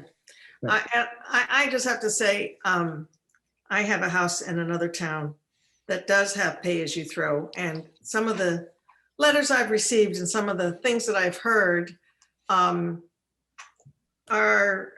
based on the fact that those people really don't know how it works. I had somebody who wrote to me said, there's no way they were going to be able to fill a 30-gallon bag. Well, in the town, it happens to be Rockport, they sell 8-gallon, 10-gallon, 30-gallon, and 60-gallon bags. So you don't have to buy the 30-gallon bag. You can get the 8-gallon bag, and that's I think it was 10 for $5.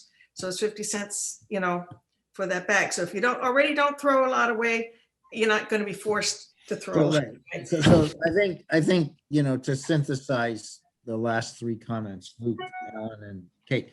So in reverse order. So Kate's bringing up a point that, is the kind of the purview of this committee. Be practical, think of alternatives, present alternatives. So I agree with that. But to focus back on Alan's points, I want to make it very clear. I think he's absolutely correct. Number one, the four principles, the guiding principles, we really should, as a town, commit to reducing our waste, however we do that. 2, we absolutely have to comply with the law, period. 3, we all share the mission of trying to be cost effective in what we do. And 4, we should be equitable. And we can leave it to the committee to decide what equity is, but those are important. So that's one of Alan's points. The second point is data driven, which is buried down in it's actually highlighted, so it's not buried in the last issue to consider, methods to measure and evaluate results. So, whatever the committee recommends back to the select board, in the implementation, we should consider ways we can measure, whether we're effective.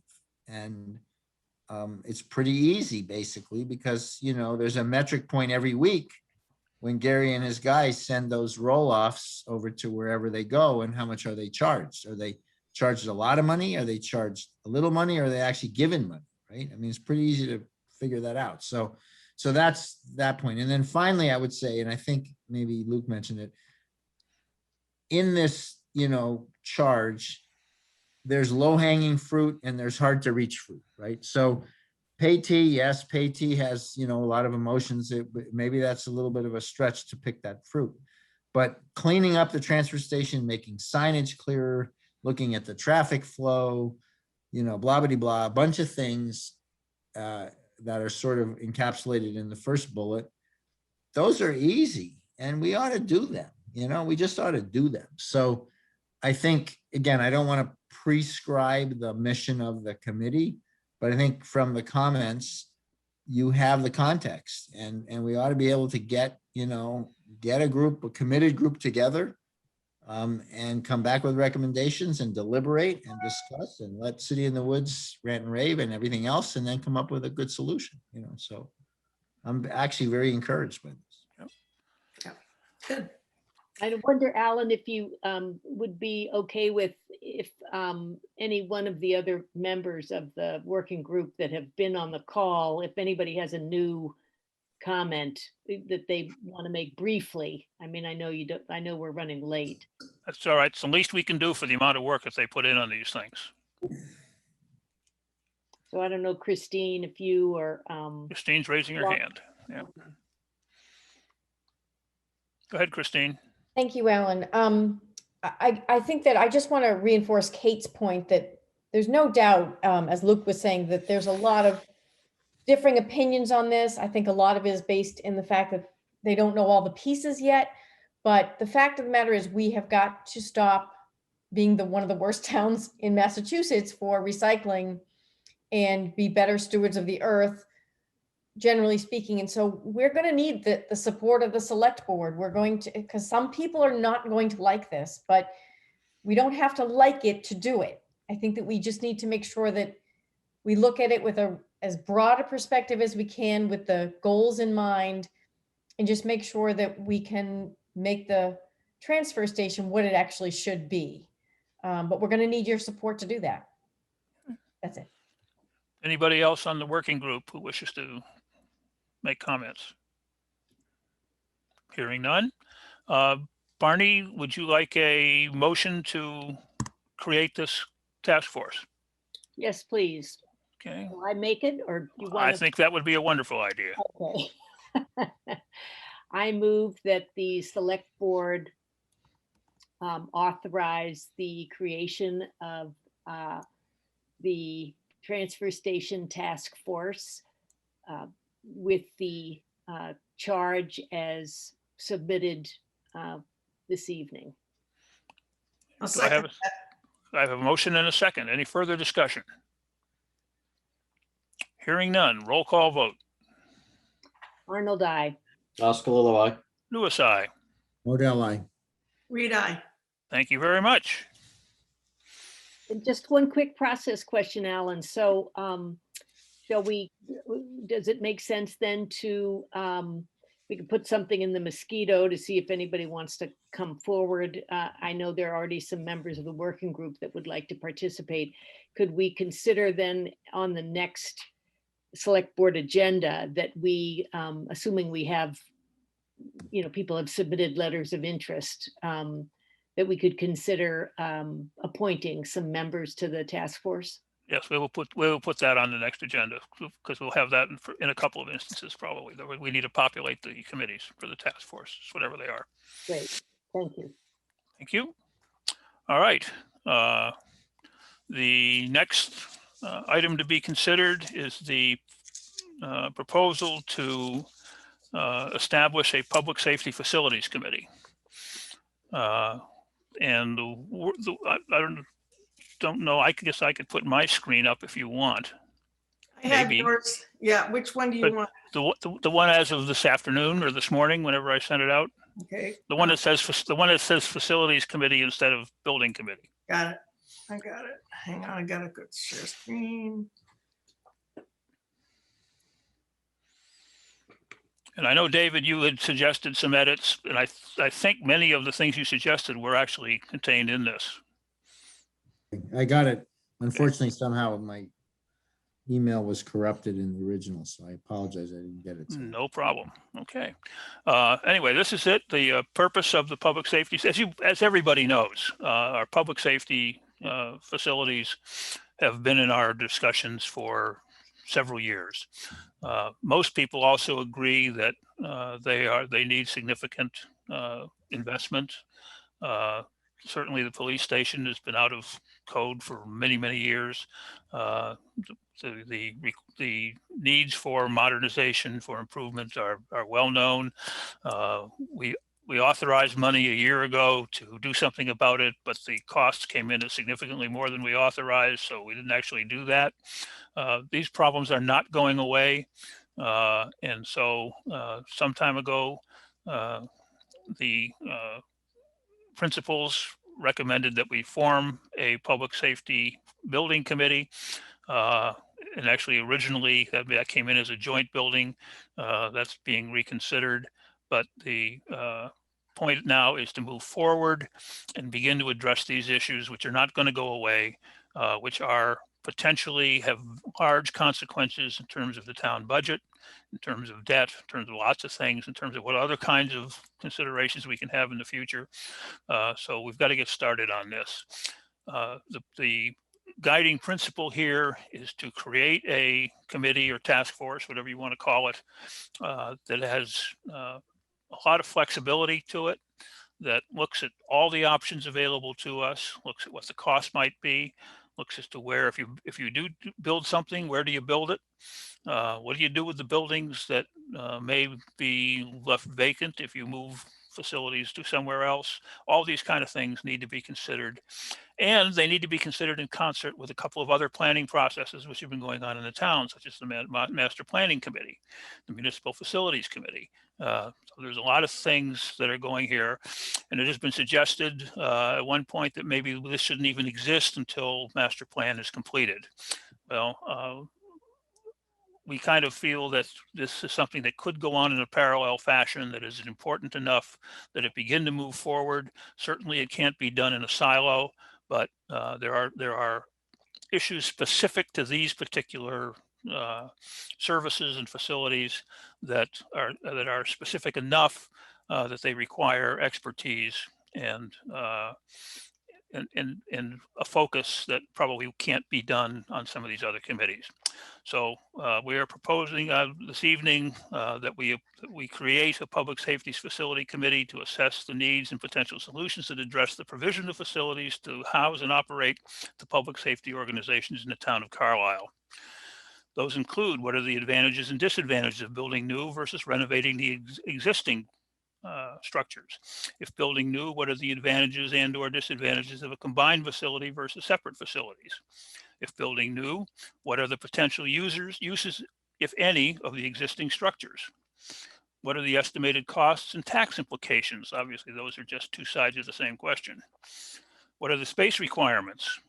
Clearly, if you're going to build new, you have to know what kind of allocations you're going to have and the per square foot costs of those sorts of things.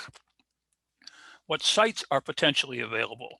Doesn't do you any good to design a facility if you don't know where you're going to put it, or if you have a place to put it. How does the planning consider and complement the work of the other town committees, such as master planning, municipal facilities, and the Carlisle Energy Task Force? Clearly, if we're going to build new, we're going to want these buildings to be energy efficient and utilize the latest technology available so that we are good stewards of the environment. The members will be volunteers appointed by the select board and will include one or more individuals with expertise and experience in architecture, municipal facilities, finance, energy conservation, and planning. Representatives of the public safety community, that is police, fire, dispatch, EMS, will serve as non-voting ex officio members of the committee. Obviously, they have a tremendous amount of expertise that we need to draw upon, but we didn't think it was appropriate for the town employees to be voting members of the committee. So that's that. I will open this now up for discussion.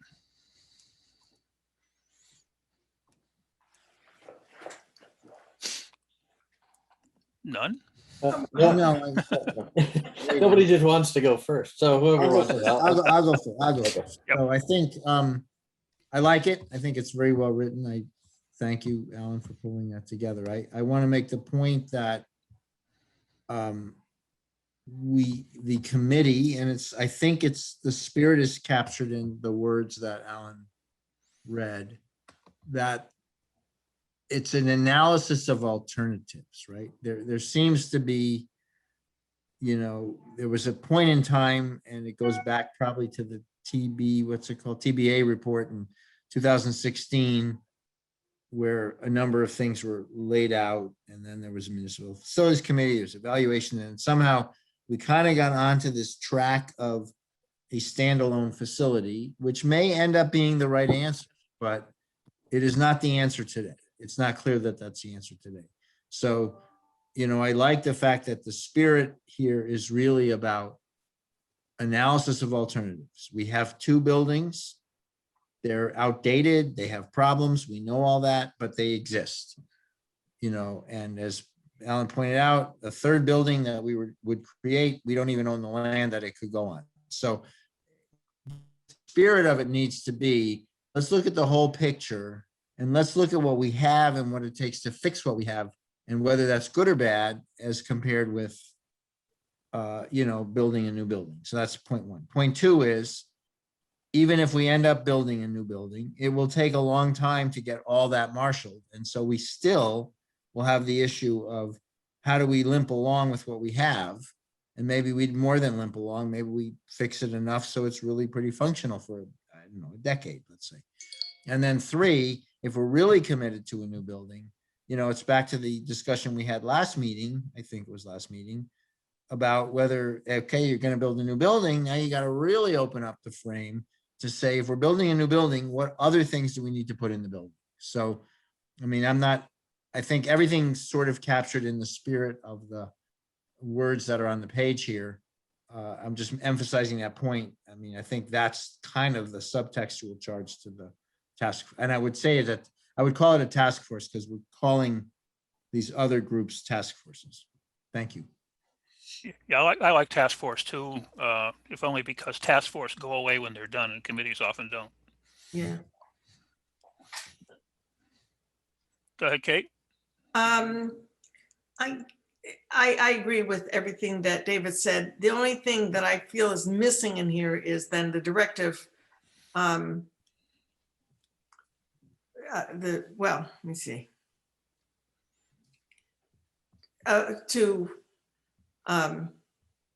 make sure that the new, whatever this design is functional, sustainable, and economical for both the present and the future needs of the town. So I don't know. I'd like to have that sentence in there somewhere. Okay, well, I tried to include that when I said that energy task force and that sort of thing, obviously, but okay. that can be more specific, I'm sure. Yeah, I guess I would like to be more. I can put it in the mission. You can add the word sustainable, right? Yep. Safe, functional. Yeah, that was suggested by By a number of people. Yeah. by a number of people, I You think. mean up in the purpose, when you say mission, in the purpose? I'm sorry, purpose. Yeah. It was mission in a different track. Yep. You're right. Yeah.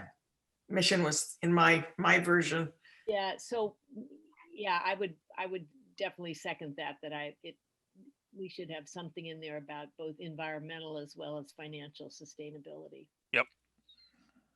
I don't know if this is an appropriate time, Alan, to let, I don't know if it's Bob that wants to speak briefly for the Energy Task Force.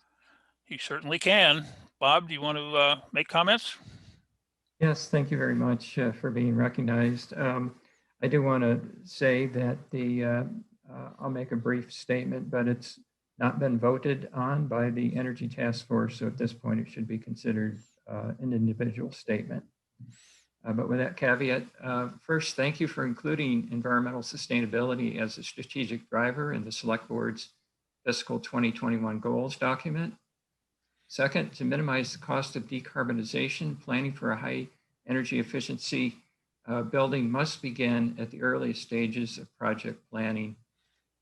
Understood that we're not at the point of deciding to build a building yet, but this is still the time to think about these things.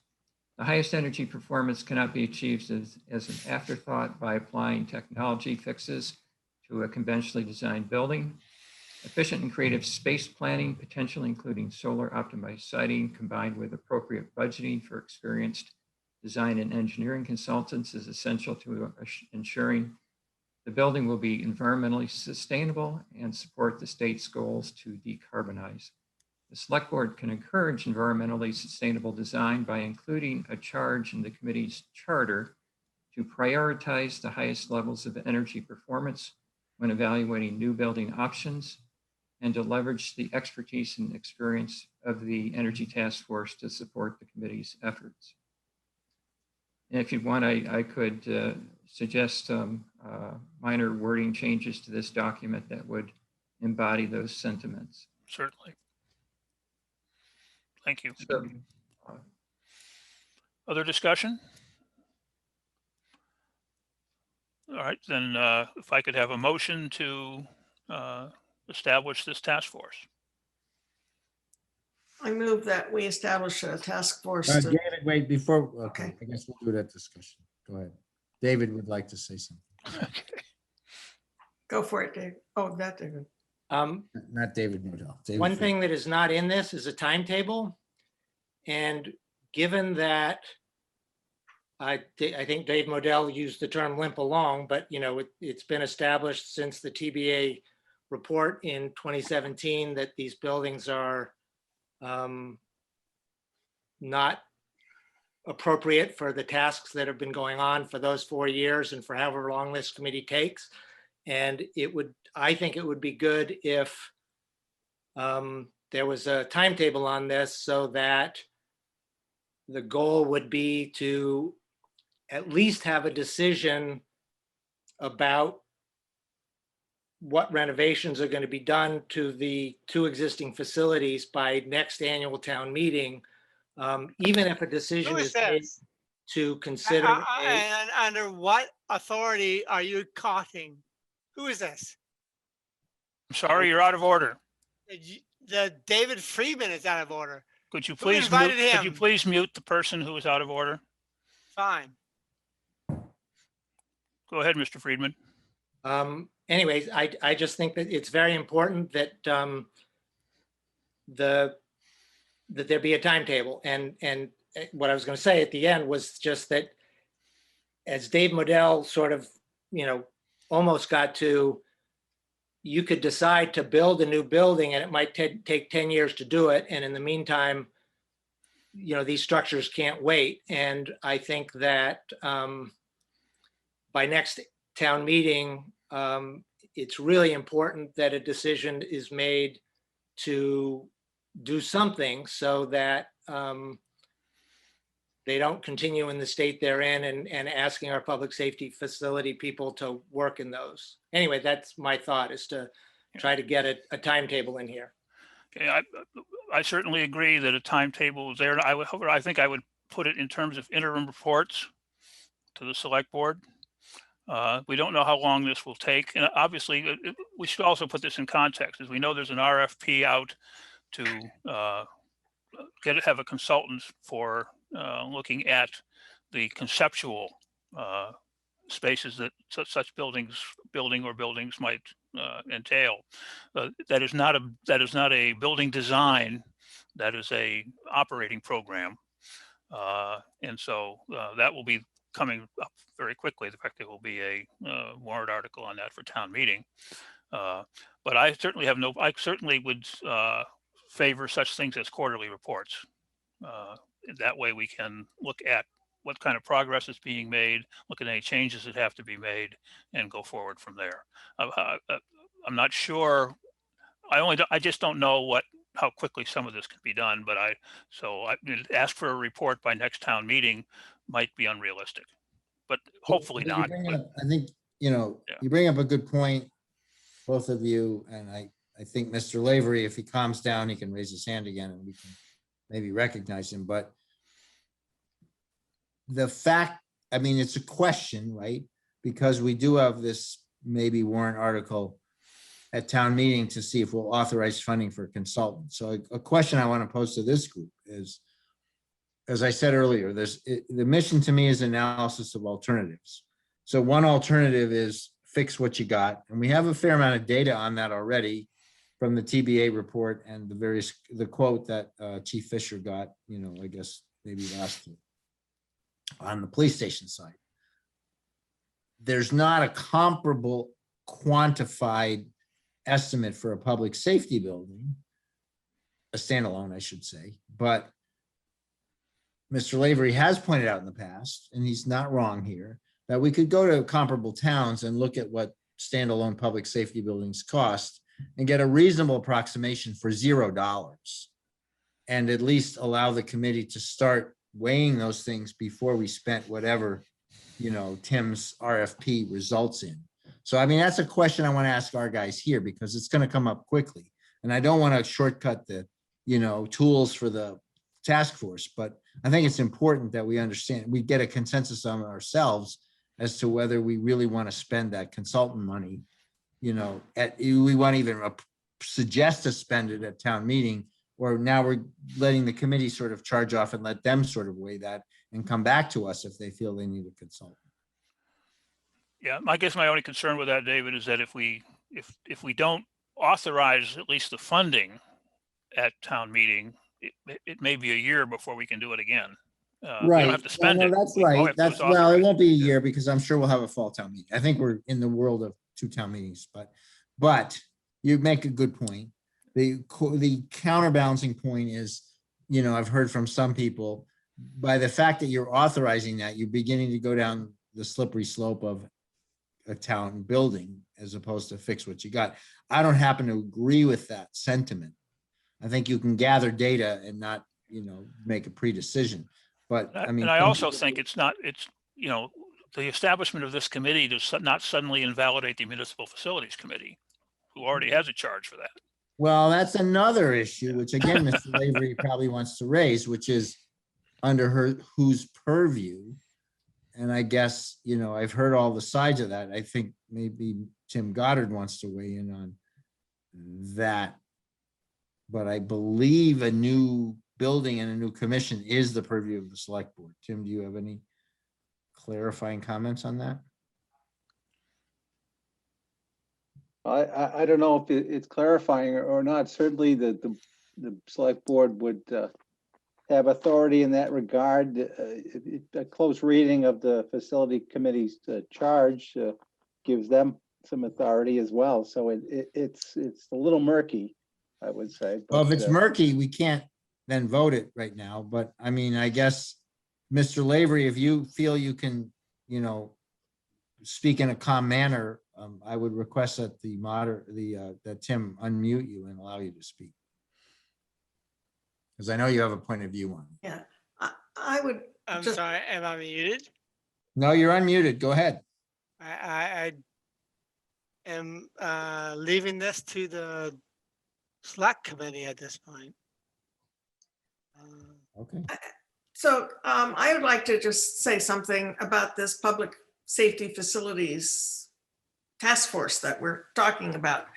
I think when it comes time to actually design the building that is decided on, that is the time where maybe municipal facilities would be the appointing authority for that committee. But I think this is not that committee. This is a committee trying to decide whether we want to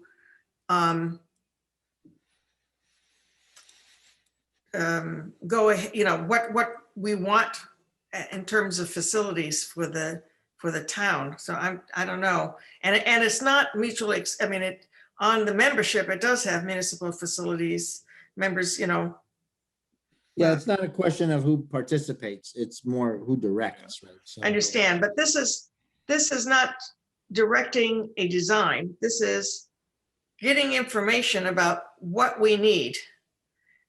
And until we have I think it's a different question. Well, and my other point is, Kate, that if to expect anything in much less than a year probably is unrealistic from a committee like this. Maybe earlier than that, but summer's coming, that kind of thing. But in the meantime, we're going to have facilities needs that aren't going away. Yeah. And so my point was that the Municipal Facilities Committee will still need to function to handle those kinds of issues. Well, but I mean, they would handle like, the window's broken, let's fix it. But I think the $1 million or $1.6 million or, any subset of that would be required to bring police station up to code. That's a big, all I'm saying, I think, is this is important enough that I would like clarity from council or whatever, that it is the select board's purview to form this committee, give them the charge and let them get to work. I don't care if we wait one meeting to do that. I totally agree. There's some immediate things that have to be addressed, and they should be addressed first and foremost by that committee. How do you keep going? As David Friedman said. So I'm good with that. But if there's ambiguity, I wasn't aware until Tim said it, that there was ambiguity, but if there is, let's get clarity before we send them Okay. off. Yeah. So no doubt, I agree. Yeah. Tim, so do we need town's council input on this? Indeed. Tim, do we need town's council's input on this? I think we certainly do. I think there's no reason why we couldn't do this 2 weeks from now, having Okay. better information from council. All right. That's all we needed to know. Thank you. Yeah. Okay. I just want to add one thing, if you don't mind. One is sort of back on Kate's point. I think it's really important to separate the two steps, and I see this as the first step, which is to look at the options, as just as you've described with the questions here, and it's really to figure out what is the recommendation in terms of those specific questions, because if you don't decide that first, then you're not going to have clear direction. And that the second step is, so based on this task force recommendation, then that gets decided. And at that point, if there's a plan to go ahead with any kind of a new building, that's when you establish an actual building committee. Correct. It's gonna- That is the intent. And it would then have to go to town meeting for approval. I do see the need for help to do this first step of looking at the options and figuring out the cost. I think it is worthwhile to have professional help doing that in terms of understanding the needs and the options for how you could meet those needs and what the potential costs might be. So I am not opposed to a warrant article being on the June town meeting. I understand that we may just want to wait until the next meeting to go further on this. Well, I mean, it's again, two different tracks. So the next meeting thing is clarity on the purview and the authority. So, okay. But we also need to decide on warrant articles at the Right. next- So, Alan makes a good point, and that's clearly the select board's job here. Alan makes a good point about let's get the warrant article approved, and then we have it in our hip pocket. We don't have to wait, for the next meeting to authorize it. And I'm okay with that. But I just, again, want to raise the issue that we're talking about orders of magnitude. If the fix-it option costs, around $4 million, and I'm just picking that out by saying, it's sort of 2 million to fix the police station. It's probably $1 million to fix the fire station, and I'll add another $1 million. So we're at 4 million or whatever. And we just have to look at comparable towns that are of our size that build public safety buildings. And I haven't done that, but I'm guessing that number is like 30 million. Maybe it's 40 million. You don't need a consultant to tell you 4 million versus 40 million. You can say, gee, which of these things do I really want to ferret out? So I as I said earlier, we are data driven, but you don't have to have the perfect data to move along. And I'm very conscientious that, if it's, and I don't know the number, but if it's $20,000 to have a consultant do another study, and we already have the TBA study, I don't think that's a smart use of our resources until we get a better sense of, the direction and order of magnitude. That's my point.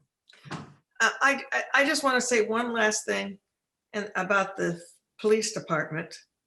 the police building, it's not fixable. I mean, we blew it when we didn't spend the 1.6. We could have maybe gotten 10 years out of it.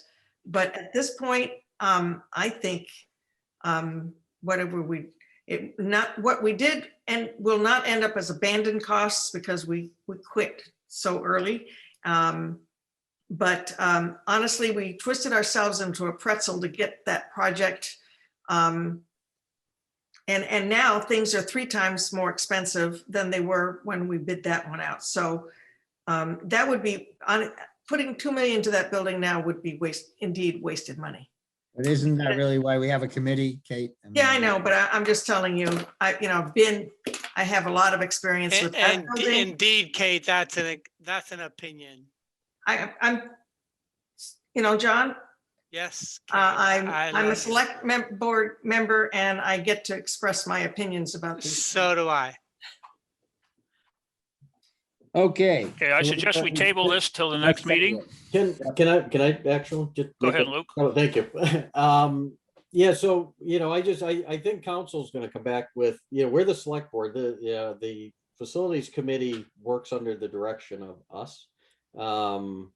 They're appointed by us and, I think if it's our decision to move forward with a public safety facilities committee where we specifically state it will involve people from master planning and facilities and energy task force, and whether or not they're necessarily members on the committee or whatnot, it's our responsibility to make sure that their voices get heard, right? So we still do have ownership in this. I think just passing it off as, do we already, have a committee to do this? I think that's wrong. I think this charge for this task force is well written.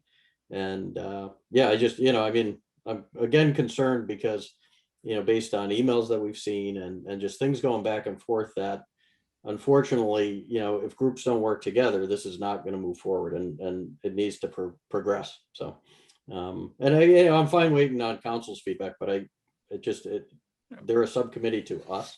So I think we have the authority to dictate how we want things to move forward. Luke, I think you're quite on point. That's I will defer exactly to the correct. I will defer to the judgment of the town administrator on whether we need to consult with town council, and he said we probably should. Yeah. And so I suggest we table this till the next meeting. Yep. Thank you. Town administrators report. Tim, would you mind or Kate? I'll do it. Yeah, Thanks. Thanks. let's see. There we go. I liked it better when people were littler. Nice. You can shrink your screen down. Okay, the first item in my town administrator's report is that the master plan steering committee is recommending that the town retain the Barrett Planning Group to finish the work on the master plan begun by Civic Moxie. And they had a search a committee that reviewed proposals, and they feel confident that Barrett Planning Group can complete the work that was begun. I have a suggested motion, unless anyone wants to discuss that. The steering committee would like to get them under contract, and we would start with that once the board voted to award to Barrett Planning Group. You would in fact see the final version of the contract for your signature when it's complete. So you'd have another opportunity to look at specific items, but this is simply to award the contract to Barrett Planning Group. May I have a motion? I move the town retain the services of the Barrett Planning Group consultants to complete work on the town's master plan for an amount not to exceed $72,900, and that all funds expended under this contract will be recommended first by the MPSC, that's the Master Plan Steering Committee, and approved for payment by the town administrator. Thank you. Do I have a second? Second. Motion has been made and seconded. Discussion? Yes, I would like to voice my opposition to this. my preference is that we table this for another meeting and that we invite the consultant to come and present what the objectives are. You know, the original intention, as I understand it, of Civic Moxie, and I know that they didn't do it, so okay, was to provide recommendations, you know, standard consulting engagement where there's an analysis recommendations. My understanding of the current process is that these guys are more like program managers to keep the volunteers kind of on track. And while that's probably worthwhile, I really question whether it's $73,000 of worthwhile. We haven't been given as a committee, I got it through Madeline, but we were not given as a committee their actual presentation, their scope of work, et cetera. And, you know, we're in a mode right now where we're really looking at every penny. We hammered down, you know, the Board of Health on a request, and we do other things like that for small money. So I'm very concerned that we're just rubber stamping something that isn't really clear to me compared with where it originally, you know, started. So I'm not going to say I just oppose it, but I really would like the opportunity for them to come in with the master planning committee and present what they're going to do, what their objectives are going to be, and you know, justify how they intend, why they intend to spend $73,000. So my request is that we withdraw the motion and we table it for another meeting. Other discussion? Yeah, I actually agree with Dave here. Boy, we're actually agreeing on a lot tonight, Dave. You know, same sort of thing, you know, I mean, you know, a master plan was described to the town, you know, certain pieces of that plan were going to be included. And, you know, my concern is that, you know, not to take anything away from the volunteers that are doing this. You know, I mean, countless hours have gone into this, you know, probably more than anybody should have to put into it. And, you know, and if this project management will truly provide the direction that's needed to get the final product that was promised town meeting, then, you know, much like David, I'll support it, you know, or I'm not against it. I don't want to say your view, David, but yeah, I'd like some more detail too, just, you know, because I think we've all worked with project managers and, you know, and they promise one thing, right? And they guide and they, you know, put up timelines and slides and all that stuff, but you don't necessarily get a full end product out of them. And, you know, I don't want this to get to a point where, you know, we spend the money, it ends up being where, you know, the volunteers have done all that they can and they still need more direction. And everybody feels a little unsatisfied. So yeah, I agree with David. If we could, you know, get some sort of presentation, I think that'd be phenomenal. Yeah. Other discussion? Well, I think maybe because I've been a member of the Master Plan Steering Committee, you know, I feel much more comfortable with this. I think we're ready to move forward, but I appreciate, you know, what Luke and David you're raising. I do want to point out that the planning board is the body that is responsible and has authorized the Master Plan Steering Committee to move forward, including the hiring of a consultant. And, you know, the Master Plan Steering Committee went through a long process last fall with the planning board reviewing the work and how it was going to get done and the timeline and the budget for it. And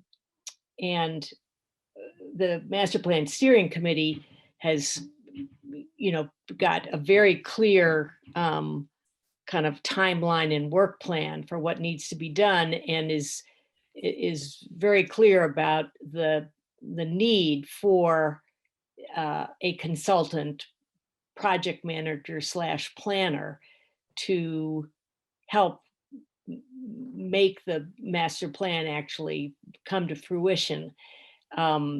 And, you know, if you'll recall, the Master Plan Steering Committee came and made a presentation to the select board not too long ago, maybe 6 weeks. I don't know if you remember exactly when, something like that, 6 to 8 weeks ago, with a fairly, I thought fairly clear outline of where things were going. And so my in a timeline with trying to really meet the select board's desire for the master plan to really be complete and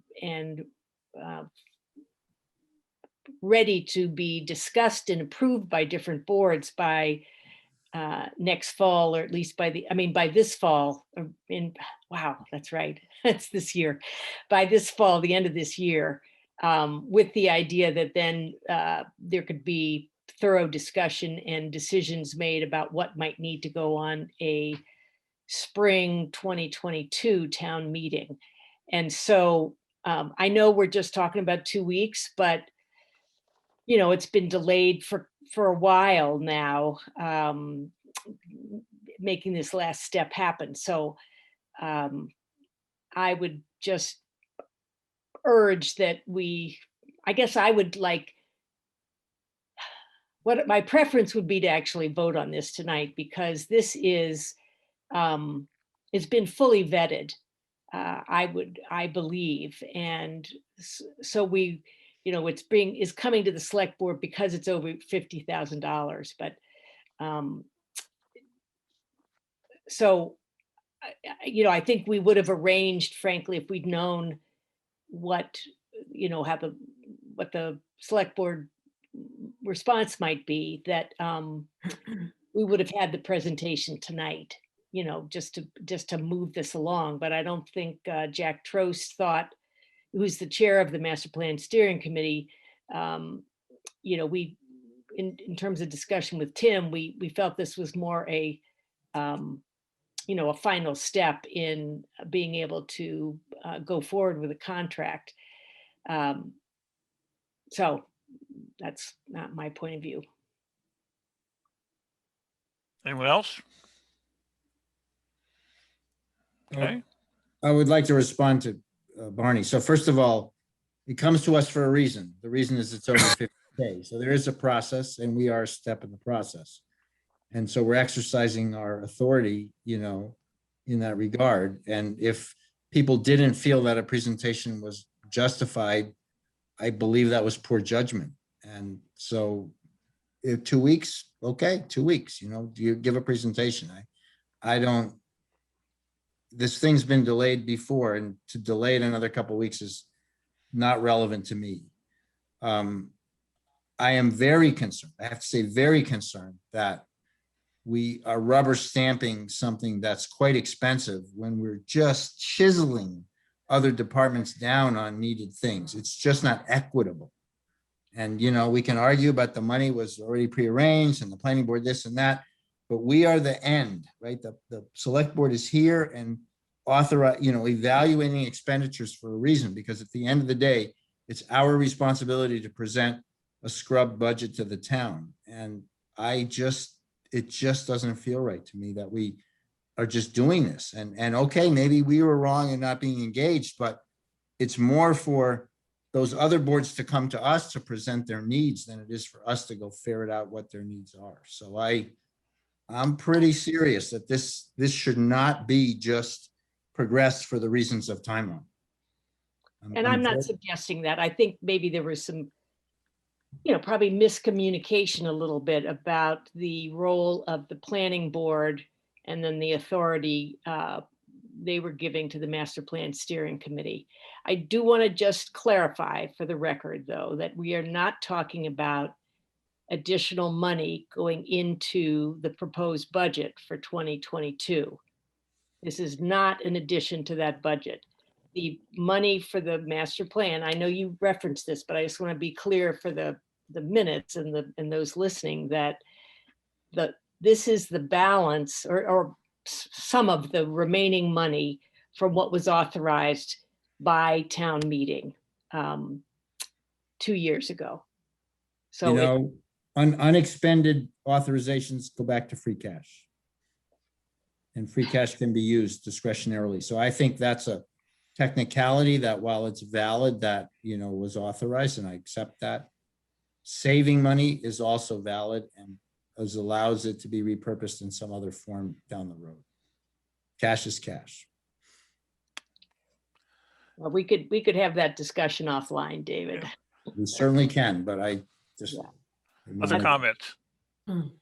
Yeah, no, I guess just to maybe give some direction, or at least what I'm thinking with, the presentation in a couple of weeks. Just to find how this money is going to be used and how it's going to get us to what was promised to town meeting. If, I mean, I think that's, that's my biggest concern, right? Is at the end of the day, are we going to get what we promised? I always come back to this. Or, is the town going to get what was promised at town meeting for the amount of money that we said we were going to spend? And that's really where I'm at. So, Kate? I wish I could,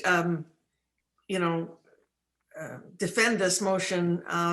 But actually, I assume that tomorrow there's an MPSC meeting, and that this person or this, new hire is going to be presented to us. But I actually haven't been totally clear as to what we were, who this group is and what they're ending up going to do. So I think I just soon wait as well till we know more about it. Any further discussion? If not, we'll call the question. Roll call vote. So What are we voting on, Alan? What are we voting on? We're voting on whether to approve the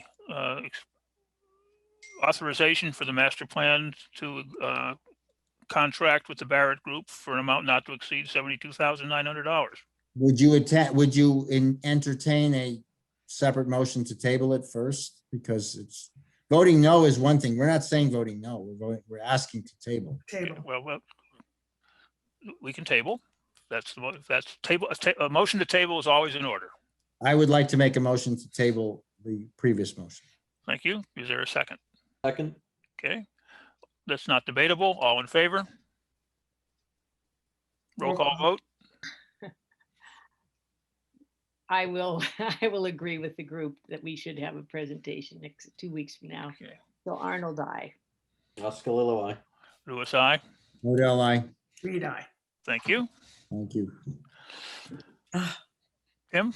Okay, moving on. As it turns out, Timbernook did have some plans for spring programs, which they are asking the board's permission for this evening. They had asked for some summer programming a month or two ago, and it wasn't clear that they had plans for the spring, but they do have the 3 events planned with your permission that they'll use the Conant property for. And I have a suggested motion for you. Okay, I move that the select board allow the Timbernook program use of the Conant land for the following dates: Tuesdays, May 4th through June 8th from 9:30 a.m. to 11 a.m., Tuesday, May 29th all day, and Saturday, June 19th from 1:30 p.m. to 3:30 p.m. Do I have a second? Second, Okay, motion's been made and seconded. Any discussion? Hearing none, roll call vote. Arnold, I. Oskalilowai. Lewis, I. Modell, aye. Reed, aye. My God, no you. discussion. Well, that's a controversial one too. Hope they have lots of tick spray. Yeah, this year's bad. I know. Terrible. Terrible. There's my tick. You still have it, huh? I'm waiting for the testing to start again so I can send it in. Oh, boy. Just Put it- assume it's got Lyme. Yeah. Yeah. You wrap No, it in- really, it's something like 80%. Yeah. Alan, do you wrap it in Scotch tape like my wife does? No, it's in alcohol. Doesn't that compromise the forensic of it? It's a terrible use of alcohol, I'll tell you. No, but I mean, isn't the point to have to see if it has the, some of the diseases?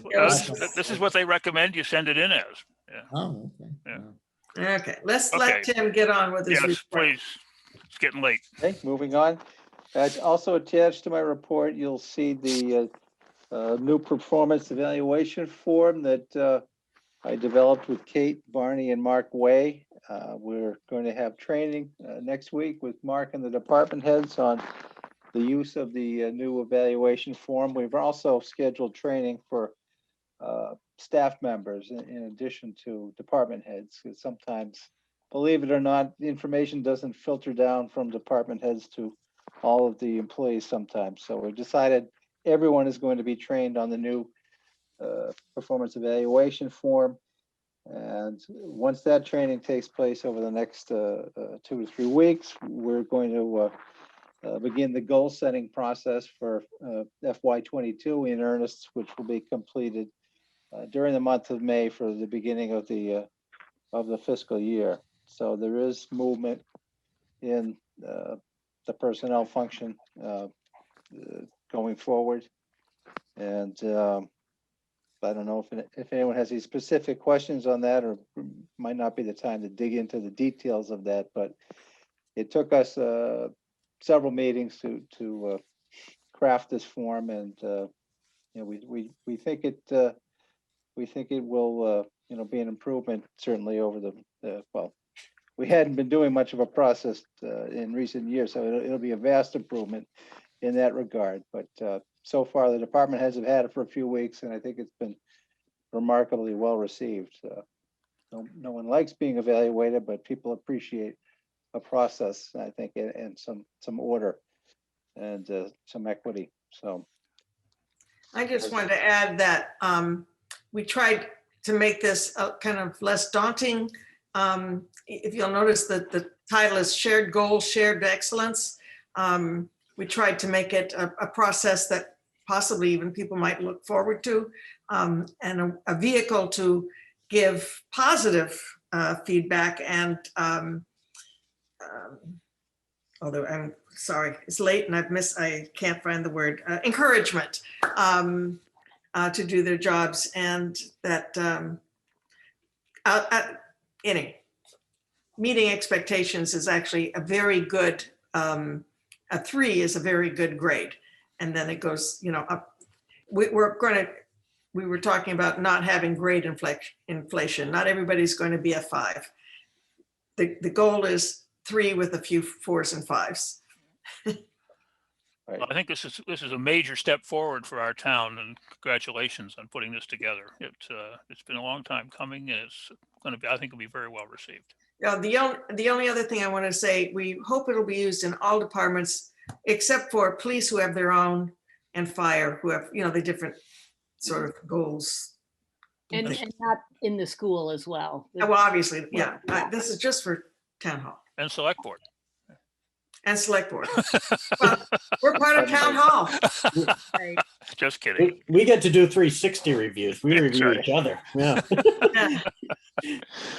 And Okay. this is also, this is, still a work in progress. I mean, the idea is we get it reviewed and get some feedback, and we may tweak it a little bit. And then, the departments and staffs will try it out this next year, and, then it can be evaluated again. But this is a really good start, I think. Absolutely. Thank you so much. Yeah. okay, also in my packet, you see a letter from Niles Kokenauer regarding the plans for Old Home Day 2021. As was mentioned earlier, there's a plan for 2 days, one in June and one in September. And they again asked for the use of town spaces and facilities in connection with Home Day. And I thought we might want to invite Niles to a future meeting just to give some publicity, certainly, to what they've got planned, but also go over some of the logistics associated with that. Also, you'll find an email from Doug Stevenson of the Celebrations Committee with their thoughts about conducting kind of a hybrid Memorial Day celebration. They'd very much like the board's opinion on that. Again, we might convince Doug to come and talk about Memorial Day if we're very persuasive. So that's for the board's information more than anything.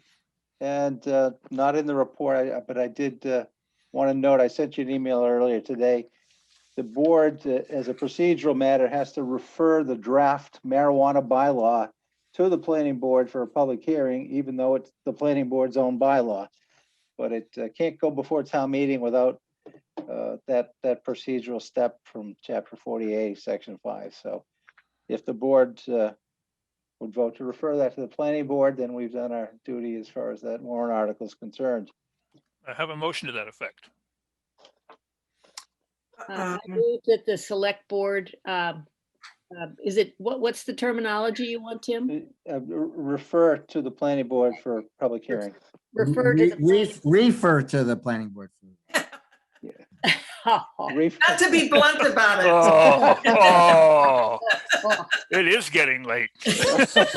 David, I've never heard you do a pun like that. That's There you go. impressive at this hour. All right, so that the select board refer to the planning board the marijuana bylaw Do I have article. a second? Second. Okay. Roll call vote. Arnold, I. Oscar aye. Basai. Model I. Reed, aye. Thank you. Tim, one quick question for you. Sure. Or maybe this is really more for Old Home Day. I noticed they want to use Spalding Field, and have they been in touch with Holly at the RecCom? Because I know that she is using the fields, they're Right. scheduled for games and things. So they just, they should definitely be checking in with her. Yeah, I don't know if they have. I'll check with Holly and Yeah. But the Holly uses it Monday through Friday, right? And this is a Saturday, I assume? Well, but there's sports games scheduled on the Oh, yeah, weekend. that's true. Yeah. Now, what's the date? Is it June? I'm sorry. Yeah, it's Saturday, June 26th, and then Saturday. The soccer's probably, yeah, you should check in, but the soccer, I would actually check in with, is it Heidi? Or, Lori Eckler. Lori Lori Eckler. Eckler, one of those. Yeah. I think the soccer's probably over then. It's a good question, though. Okay. All right. very good. Then we've got the schedule for some of the upcoming meetings. We've got a number of things on the 27th now that we deferred from tonight, but most importantly, perhaps, we'll be finalizing the town meeting warrant, at least as far as which articles will be included on the warrant. There still will be some time to finalize the language before we have to post the warrants, but we'll kind of draw the curtain on whatever's going on town meeting. And also the same with the budget article. The finance committee hopes to have, well, they have a draft budget. And I think they're actually finalizing on the 28th, the night after the board has its meeting. But there'll be a lot of town meeting activity during the month of May, obviously. And we got the proposed agendas for the 2 May meetings, and town meeting is proposed for Sunday, June 6th at outdoors at Carlisle Public School beneath the solar canopies that still are not energized. So they are not, and that's an Eversource issue. That's not Amoresco, and that's not the town, but still waiting for that to happen. And I think that's all I've got, Mr. Chairman.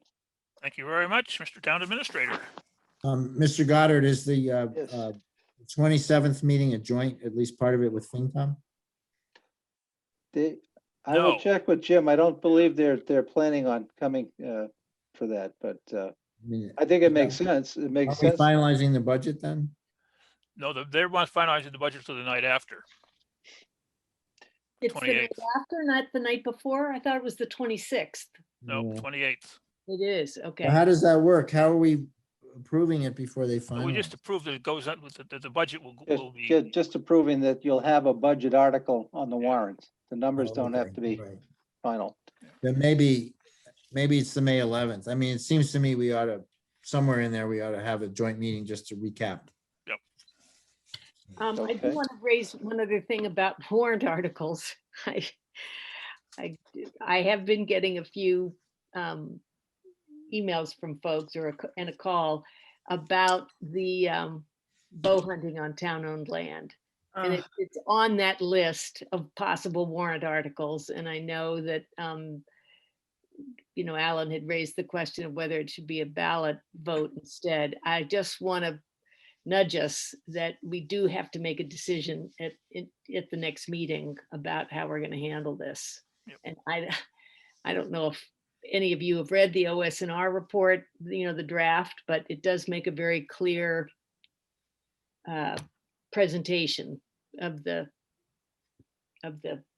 situation. So might be worth taking a look at that before the meeting. Is that report, where does one find that? Sorry. I can send it out to you guys. There's a draft that has It came been, out a couple weeks ago.